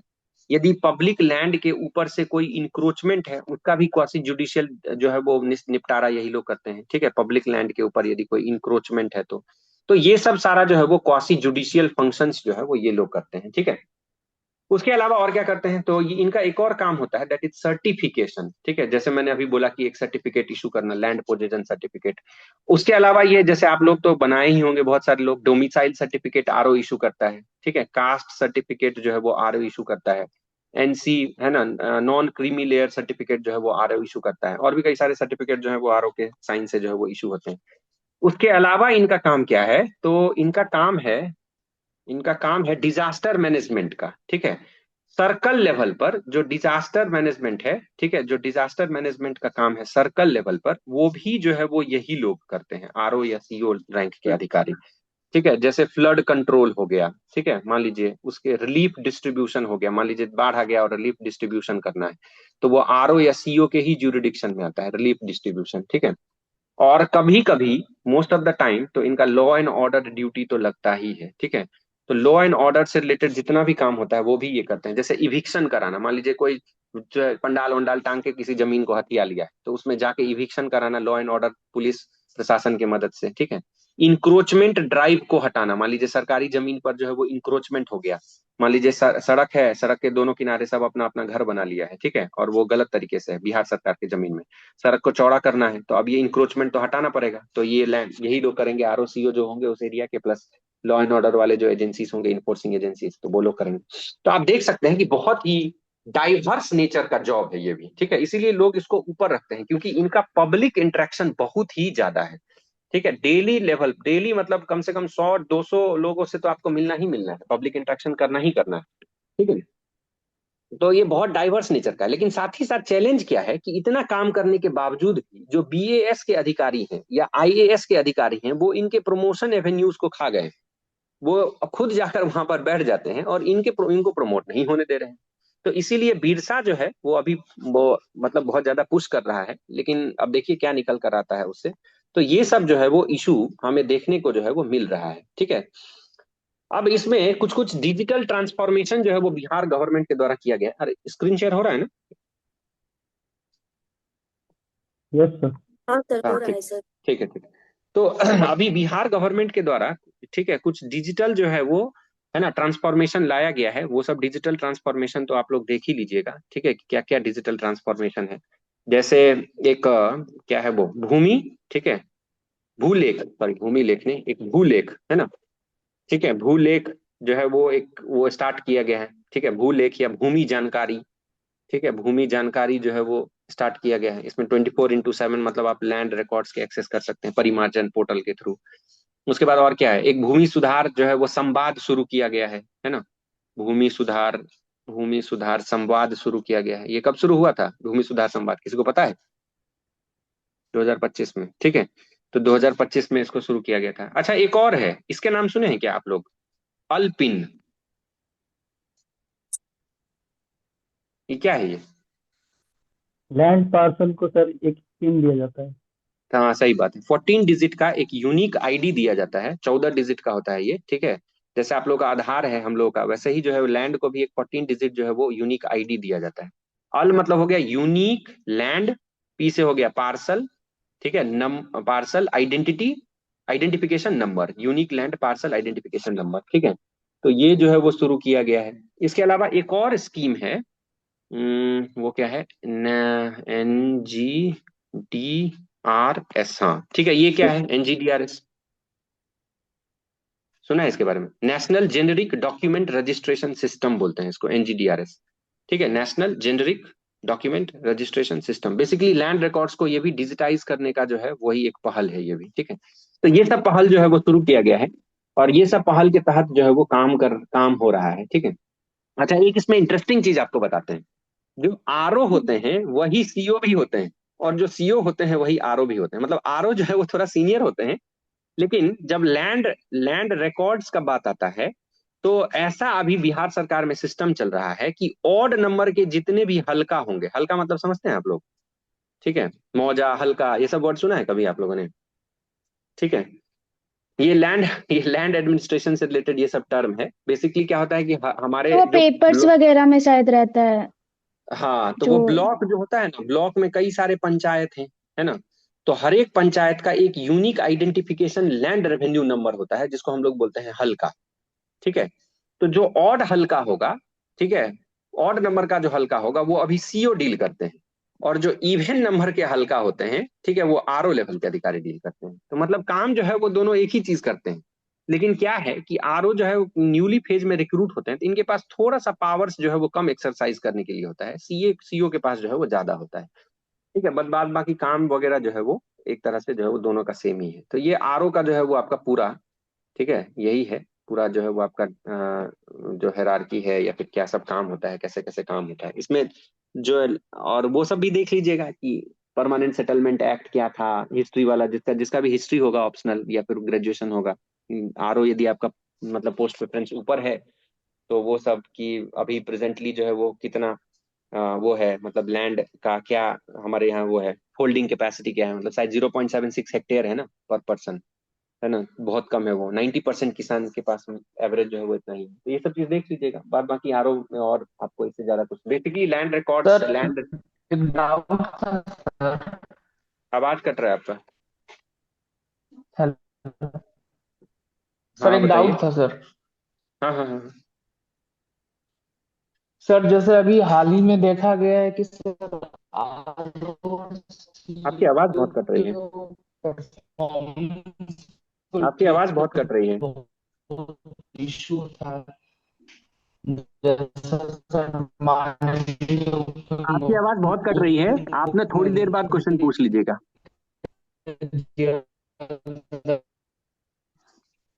उनका नेटवर्क खराब है।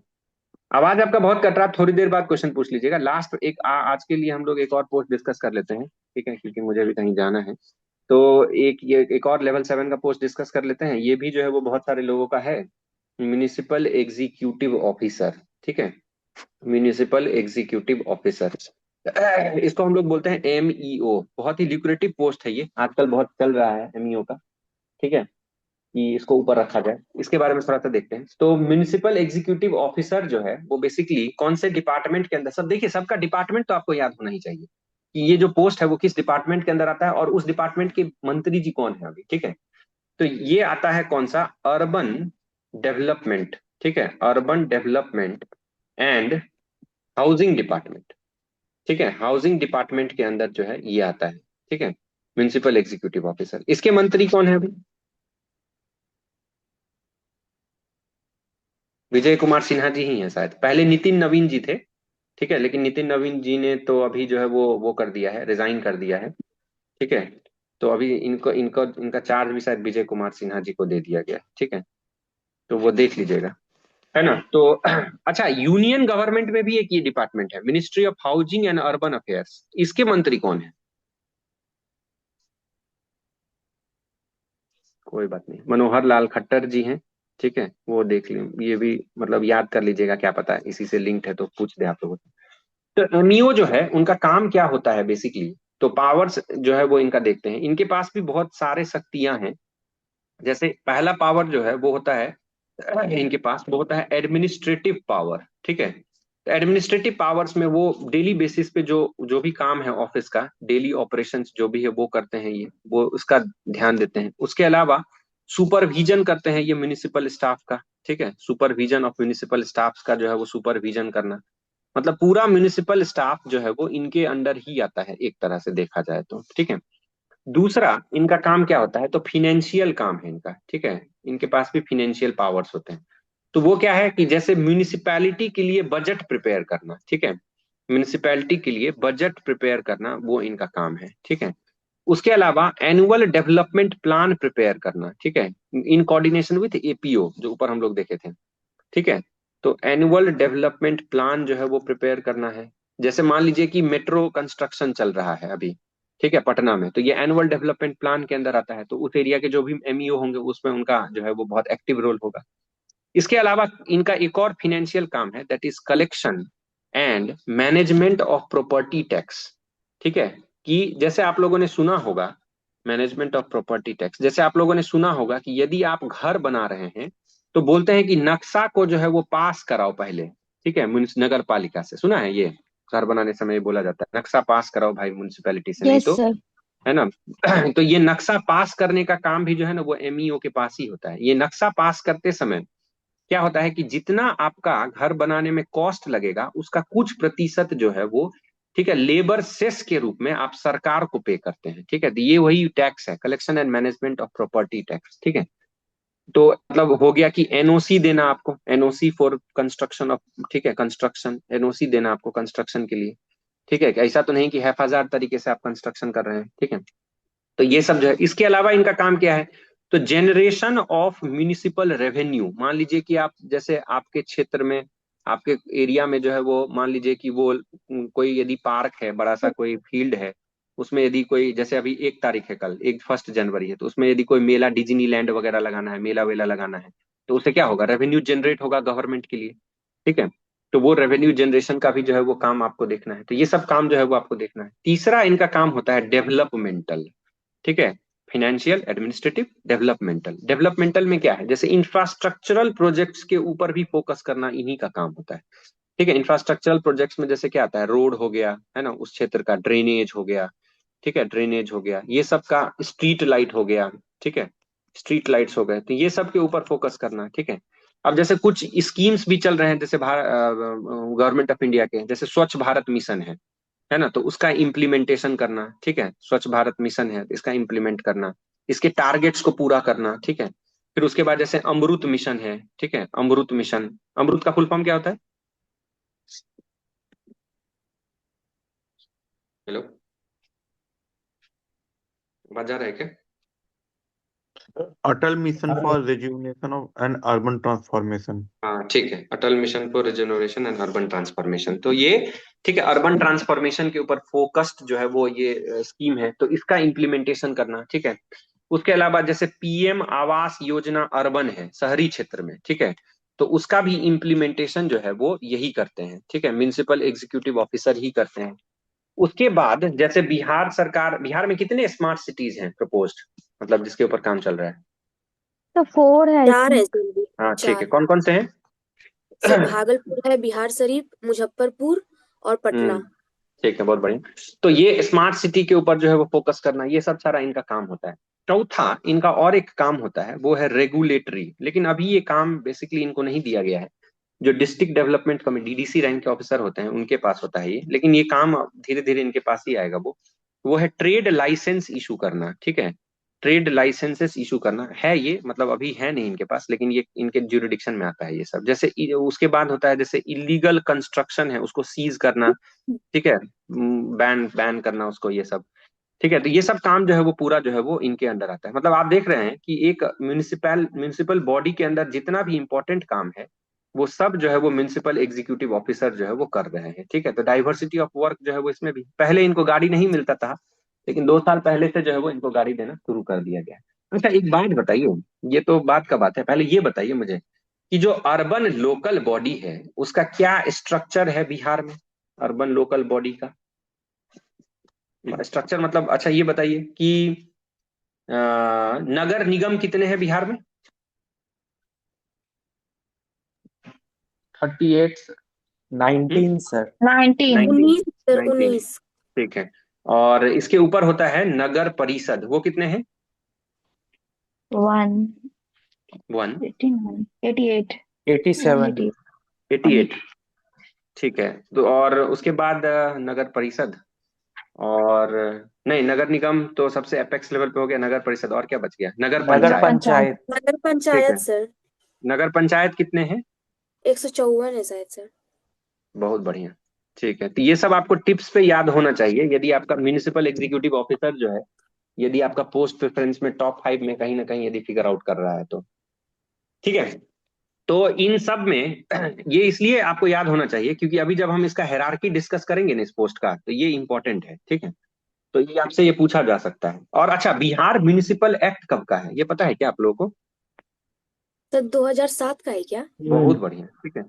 बिहार म्युनिसिपल एक्ट जो है वो 2007 का है, ठीक है, बिहार म्युनिसिपल एक्ट 2007 का है। तो ये सब आपको ध्यान होना चाहिए ये सब, ठीक है। अच्छा एक बात और बताइए मुझे, जब डिस्कस हो ही रहा है, तो ये नगर निगम, नगर परिषद और नगर पंचायत में कैसे डिस्ट्रीब्यूशन होता है, क्या क्राइटेरिया है इसका?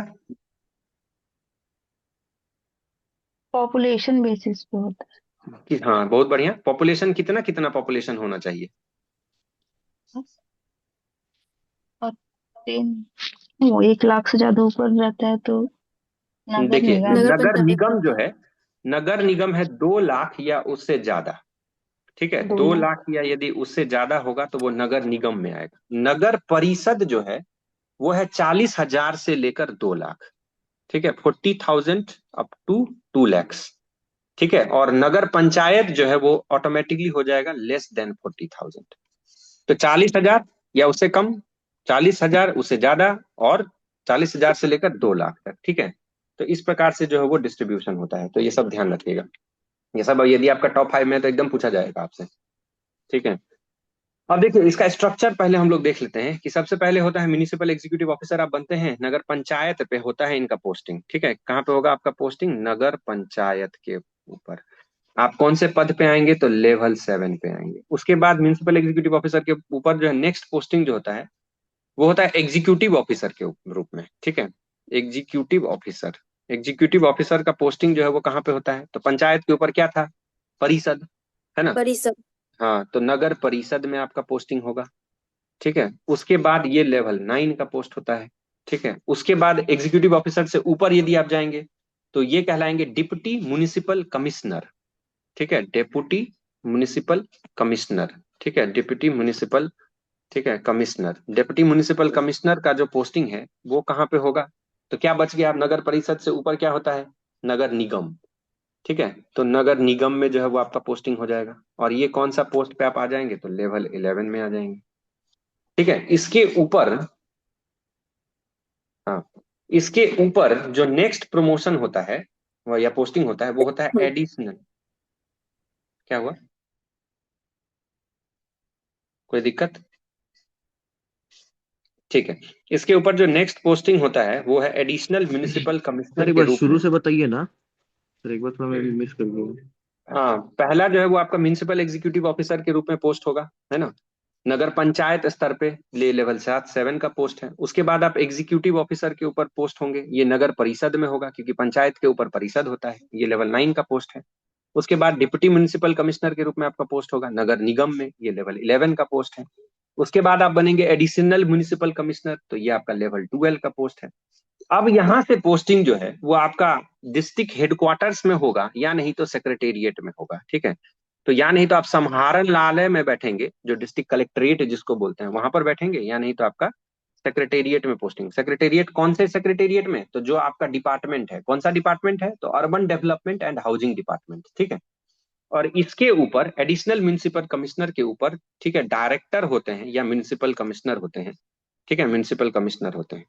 तो अभी देखिए, अभी सिस्टम जो है वो क्या चल रहा है, ये लेवल 13 का पोस्ट है। ठीक है, अभी सिस्टम क्या चल रहा है कि ये जनरली IAS होते हैं, ठीक है, डायरेक्टर, या बहुत ही सीनियर BAS होते हैं। एडिशनल म्युनिसिपल कमिश्नर तो BAS ही होते हैं। ठीक है, तो इन जनरली मैक्सिमम प्रमोशन जो अभी तक MEO का है वो यही है, एडिशनल म्युनिसिपल कमिश्नर के रूप में। उसके ऊपर अभी कोई इनका प्रमोशन नहीं है, लेवल 12 पे आके खत्म है। ठीक है, BAS वाले ऑफिसर्स जो है वो यहाँ पर बैठे हुए हैं। तो ये जो है वो आपका प्रमोशनल एवेन्यूज है जो इसमें आपको देखने को मिलता है। तो ये जो है वो, अब इसमें कुछ कुछ आपको पूछा जाएगा कि बताइए यदि आप ये पोस्ट डाले हैं तो इसके आपको क्या क्या चैलेंज लगता है कि जिस क्षेत्र में आपको काम करना, मतलब इस पोस्ट में आपको क्या क्या चैलेंज जो है वो झेलना पड़ सकता है। तो आप बोलिएगा कि अर्बनाइजेशन रेट बहुत कम है, सबसे पहले 11.3% है 2011 के अनुसार। 11.3 ही है ना जी? Yes sir. हाँ ठीक। उसके बाद क्या है, तो फाइनेंस जो है वो पैसा बहुत कम मिलता है। ठीक है, पैसा मतलब जेब वाला पैसा नहीं, पॉकेट में आने वाला पैसा नहीं। ठीक है, जो फंड्स है वो बहुत कम मिलता है। ठीक है, ये है तीसरा काम। तीसरा इसका वो प्रॉब्लम क्या है कि देख रहे हैं हम बिहार जैसा स्टेट में इंक्रोचमेंट जो है बहुत है, स्पेशली अर्बन एरियाज में। पेडिस्ट्रियन फ्रेंडली फ्रेंडली तो बिल्कुल भी नहीं। मतलब आप यदि सड़क पे चल रहे हैं तो सब जगह कहीं ना कहीं कोई ढाबा है, कोई रेडी है, कुछ है, सब इंक्रोच किया हुआ है। तो इंक्रोचमेंट और इलीगल कंस्ट्रक्शन का बहुत बड़ा प्रॉब्लम है। ठीक है, इलीगल कंस्ट्रक्शन है, इसको इससे हमको डील करना पड़ सकता है सर। उसके बाद पब्लिक प्रेशर तो है ही, क्योंकि आप डायरेक्ट पब्लिक के लिए काम कर रहे हैं। तो कहीं पे जाएंगे तोड़ फोड़ करने के लिए, तो वहां पे आपके खिलाफ प्रोटेस्ट होगा, विरोध प्रदर्शन होगा। और पॉलिटिकल इंटरफेरेंस भी है इसमें। पॉलिटिकल इंटरफेरेंस क्यों है कि एक स्कीम है, सुने होंगे आप, MP लैड्स और या MLA लैड्स, सुने हैं इसके बारे में? Yes sir. यस सर, सुने ठीक है, हुए हैं। हाँ, तो इसके तहत हर एक MP या MLA को अपने क्षेत्र में खर्च करने के लिए 5 साल के टेन्योर में 5 करोड़ रुपया मिलता है। ठीक है, तो फंड मिलता है। तो ये फंड का यूटिलाइजेशन जो है वो कौन करता है? तो MEO रैंक के अधिकारी ही करते हैं, क्योंकि MP थोड़ी आएगा कि हाँ भाई चलो हम खड़े रहेंगे, तालाब बनाओ, कुआं बनाओ, ये सब करो। तो ये फंड का जो रख रखाव है वो कौन करता है? MEO। तो क्योंकि आपके क्षेत्र के MP और MLA का फंड आप जो है वो देख रहे हैं, तो हमेशा आपको जो है उनके कांटेक्ट में रहना है, जवाब दे रहना है। ठीक है, तो ये भी एक प्रॉब्लम है, एक तरह से पॉलिटिकल प्रेशर आपको दिख सकता है इसमें। उसके अलावा और क्या प्रॉब्लम है, जैसे बड़े शहर में सैनिटेशन और वेस्ट मैनेजमेंट का इशू है। ठीक है, वेस्ट मैनेजमेंट का इशू है, तो ये भी एक चैलेंज है, ये इस पे भी आपको काम करना पड़ सकता है। ये सब हम क्यों बता रहे हैं? आपको पूछा जाएगा कि आप MEO ऊपर क्यों रखें, आप क्या करिएगा MEO पर रखे, तो आप ये सब बोल सकते हैं कि सर इस सब क्षेत्र में हम काम करेंगे, फिनेंस का क्रंच है सर, तो हम ऑग्यूमेंट करने का प्रयास करेंगे। जैसे हम अपने डिस्ट्रिक्ट में मतलब मेरा जो ज्यूरिडिक्शन का एरिया होगा उसमें मेला लगाएंगे। ठीक है, उसमें जो है वो हम अलग अलग कुछ भी ऐसा करेंगे जिसमें हम फंड जो है वो क्रिएट कर सकते हैं। इंक्रोचमेंट को हटाने का हम प्रयास करेंगे, इलीगल कंस्ट्रक्शन कम करेंगे। एमपी लैड्स फंड्स के बारे में आप लोग पढ़े होंगे कि 5 करोड़ रुपया मिलता है हर एक साल, लेकिन वो डिसबर्स ही नहीं हो, मतलब वो यूटिलाइज ही नहीं हो पाता है, खर्च ही नहीं हो पाता है, पैसा रिवर्स हो जाता है वापस। तो उसको हम जो है वो सस्टेनेबली जो है वो यूज करेंगे, सैनिटेशन का प्रॉब्लम सॉल्व करेंगे, वेस्ट मैनेजमेंट का प्रॉब्लम सॉल्व करेंगे। कुछ क्लाइमेट रिलेटेड इश्यूज भी हैं, ठीक है। क्लाइमेट रिलेटेड इश्यूज में जैसे क्या सब आता है, जैसे मान लीजिए अभी कोल्ड वेव चल रहा है, ठीक है। तो उस दिन एक क्वेश्चन हम लोग डिस्कस कर रहे थे कि अभी अलाव जलाने के लिए सरकार जो है वो पटना में 200 जगह पे आइडेंटिफाई किया है। तो ये सब काम भी जो है वो आप ही को करना है, ठीक है। तो ये सारा काम जो है वो एमईओ के अंदर जो है वो आपको करना होता है। Excuse me sir. हम्म। सर जो अभी इंक्रोचमेंट हटाया जा रहा है तो इसी के मतलब यही रिस्पॉन्सिबल है उनके लिए वो जो वर्क चल रहा है। मीन्स हाँ, इंक्रोचमेंट हटाने में इनका एक्टिव रोल होता है। हटाएंगे ये नहीं, ये सिर्फ मतलब बताएंगे law and order enforcing agencies को, जो एसडीएम होंगे उनको। लेकिन जो आइडेंटिफाई करना, इंक्रोचमेंट हटवाना, ये सब सब जो है वो इन्हीं के अंदर आता है, ओके ठीक है। सर। तो ये जो है वो 4 पोस्ट जो है वो हम लोग डिस्कस कर लिए हैं, इस 4 पोस्ट तक रहने देते हैं, ठीक है। और जो यदि कोई पोस्ट लगेगा कि सर इम्पोर्टेंट है। निर्वाचन सेवा हो गया है क्या? नहीं, अभी निर्वाचन सेवा नहीं हुआ है। सर निर्वाचन और सेवा के बारे में भी डिस्कस कर लेंगे। क्या हो रहा है डिस्ट्रिक्ट ये? माइनॉरिटी वेलफेयर ऑफिसर का? करेंगे करेंगे, वो सब भी कर लेंगे। पहले इसके एक सेकंड स्क्रीन शेयरिंग बंद करते हैं। सर वो क्वेश्चन था सर ये कि सर हमें ऑडियो हाँ सर हाँ, वो बताइए। ये कि सर ये जो जेल सुपरिटेंडेंट है उसका काम रिहेबिलिटेशन का है, तो सर वैसे ही सर एक और पोस्ट है sir, probation district officer sir. Probationary officer बोलते हैं उसको। हाँ हाँ। जी सर, हाँ वही वाला। उसमें क्या डिफरेंस है सर दोनों में? डिफरेंस ये है कि जो जो अधिकारी है डिस्ट्रिक्ट प्रोबेशनरी ऑफिसर, उनका काम है रिहैबिलिटेशन प्लान को बनाना, ड्राफ्ट करना, ठीक है। कि कैसे रिहैबिलिटेशन जो है वो किया जा सकता है विजिट कर करके। जैसे अलग अलग जेल में हो सकता है अलग अलग तरीके के रिहैबिलिटेशन स्कीम्स जो है वो इम्प्लीमेंट करने से फायदा हो सकता है जिस जेल में लिटरेसी के ऊपर आप फोकस कर रहे हैं, वहां लिटरेसी के ऊपर फोकस करने की जरूरत ही नहीं है, वहां मैन्युफैक्चरिंग आप करवा सकते हैं। जबकि किसी और जेल में हो सकता है कि लिटरेसी के ऊपर आप फोकस कर सकते हैं। तो प्रोबेशनरी ऑफिसर का ये काम होता है कि वो जाते हैं, वो जो है वो इंस्पेक्ट करते हैं, वो जो है एक तरह से कैदियों के साथ इंटरेक्ट करते हैं, है ना। और रिहैबिलिटेशन के प्रोग्राम्स के बारे में डिस्कस करते हैं, और फिर एक खांचा तैयार करते हैं। साथ ही साथ कभी कभी वो रिहैबिलिटेशन प्रोग्राम में पार्टिसिपेट भी करते हैं। लेकिन जो जो जेल सुपरिटेंडेंट है, उनका काम है उन जो पॉलिसीज है उसको इम्प्लीमेंट करना, ठीक है। बेसिक डिफरेंस जो है वो दोनों के बीच में ये है। सर तो और कुछ इसका कुछ काम है सर जैसे। सॉरी, तो इसका प्रमोशन एवेन्यूज उतना ज्यादा तो नहीं होगा जैसा जेल सुपरिटेंडेंट का है? डिस्कस करेंगे, वो भी एक बार डिस्कस कर लेंगे, उतना ज्यादा नहीं है। ठीक है सर, थैंक यू।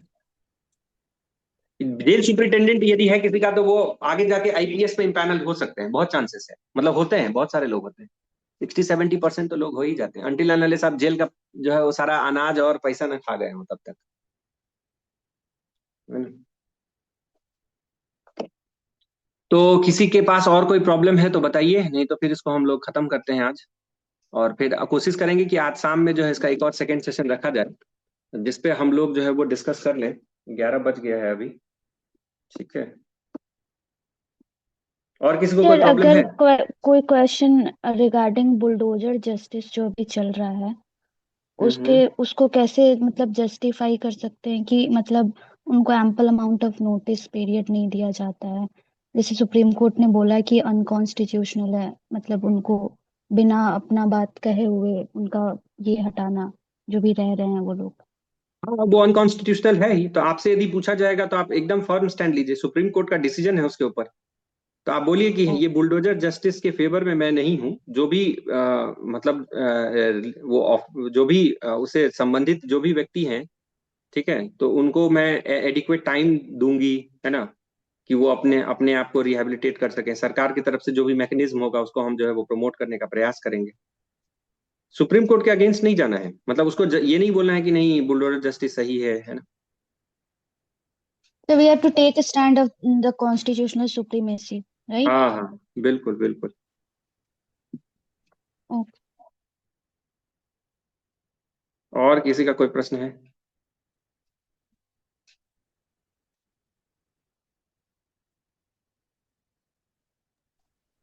सर अभी जो आरओ और सीओ को लेके जो परफॉर्मेंस इशू हुआ था सर, तो सर उससे हम्म। रिलेटेड अगर कोई सवाल है, जैसे सर माननीय उप मुख्यमंत्री के जिला दरबार में सर बहुत सारे सवाल उठे थे सर, तो सर अगर बोर्ड से अगर कोई पूछता है कि सीईओ के परफॉर्मेंस को लेके आपका क्या जवाब है सर, एक तो सेकेंड। उसको कैसे। हाँ रोहित जी कैसे हैं? सब ठीक चल रहा है? बोलिए बोले कि आज वही 12 बजे एक गाड़ी को भेज दीजिएगा ना। ठीक। हम तो यहीं पे है ना, सीडीए गेस्ट हाउस में। हाँ हाँ बिल्कुल बिल्कुल बिल्कुल। ठीक है, 12 12:15 तक चल जाएगा। ठीक है, थैंक यू। हाँ क्या बोल रहे थे? सर वो आरओ और सीओ को लेकर सर जो भी परफॉर्मेंस इशू सर चल रहा है सर अभी, हम्म। तो सर उससे रिलेटेड अगर कोई क्वेश्चन आया तो सर कैसे टैकल किया जाए सर। देखिए अभी आप उस सर्विस में है नहीं, ठीक है? तो अंदर में क्या परफॉर्मेंस का लूप होल है वो तो आपको पता नहीं है। आप सिर्फ डेटा और फैक्ट्स के ऊपर डिस्कस कर सकते हैं। तो आप बोल सकते हैं कि सर ये जो रेवेन्यू, अब थोड़ा सा उसको डिफेंड भी करना अपने तरफ से, कि जो है जैसे कि जो लैंड रेवेन्यू डिपार्टमेंट है सर, वो एक बहुत ही ह्यूज और ह्यूमंगस टास्क वाला डिपार्टमेंट है जिसमें कॉन्टिन्यूअस मॉनिटरिंग की आवश्यकता है। और कहीं ना कहीं हम ये देख रहे हैं कि वहां पर मैन पावर शॉर्टेज भी है। तो आरओ जो है वो सर ओवर बर्डेंड पोस्ट लगता है, क्योंकि उनके पास सिर्फ लैंड रेवेन्यू नहीं, डिजास्टर मैनेजमेंट भी है, फंड क्वासी जुडिशियल पावर्स भी हैं। तो सर उसमें सरकार जो है वो बहुत अच्छे ढंग से काम कर रही है। और जो है वो, लेकिन जो रेवेन्यू ऑफिसर्स हैं उनका जो प्रोटेस्ट है, सीओ का जो प्रोटेस्ट है इसके ऊपर, वो सर उसको भी जो है वो कहीं ना कहीं गवर्नमेंट को जो है वो अपने कंसर्न में लेकर इसके ऊपर जो है वो काम करना चाहिए। ऐसे बैलेंस्ड वे में मतलब जो है वो आप आंसर दे सकते हैं, ठीक है?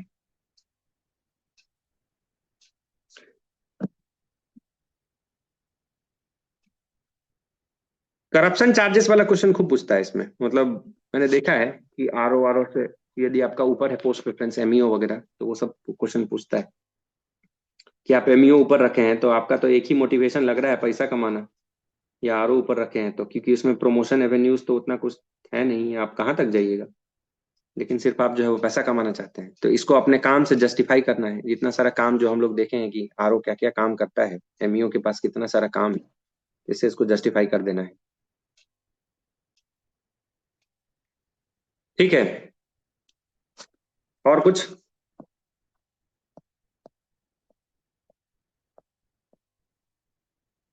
खत्म करें? सर बिहार करंट अफेयर्स से कोई सोर्स बताते ना सर। बिहार करंट अफेयर्स के लिए ना सोर्स सबसे अच्छा क्या है कि जिस किसी भी डिपार्टमेंट का पोस्ट प्रेफरेंस आपका ऊपर है, जैसे बिहार एडमिनिस्ट्रेटिव सर्विस आपका ऊपर है, तो आप जो है वो general administrative department, administration department का ट्विटर चैनल फॉलो कीजिए और उसका वेबसाइट फॉलो कीजिए। उसी के साथ साथ जैसे बिहार पुलिस डिपार्टमेंट यदि है तो आप तो बिहार पुलिस का जो है वो ऑफिशियल वेबसाइट को फॉलो करते रहिए। जो 5 डिपार्टमेंट आपके हैं ऊपर, उसका वेबसाइट तो कम से कम आप फॉलो कीजिए, थोड़ा थोड़ा फॉलो करते रहिए, उसमें कुछ कुछ क्या आ रहा है। या कैबिनेट सेक्रेटेरिएट का भी, बिहार गवर्नमेंट कैबिनेट सेक्रेटेरिएट का भी एक ट्विटर हैंडल है, या फिर वो है, आई मीन पोस्ट, ये है ऑफिशियल वेबसाइट है, वो फॉलो कीजिए। तो उसी से जो है वो लोग भी क्वेश्चन पूछते हैं। मतलब वो लोग ये नहीं पूछेंगे न्यूज़पेपर, न्यूज़पेपर में भी वही आता है जो उस डिपार्टमेंट के वेबसाइट पे पब्लिश होता है। तो सबसे सटीक जो है वो वही है। उसके अलावा यूट्यूब पे बहुत सारा वीडियो है फैक्चुअल क्वेश्चन सब रटने के लिए, वो सब देख लीजिए। और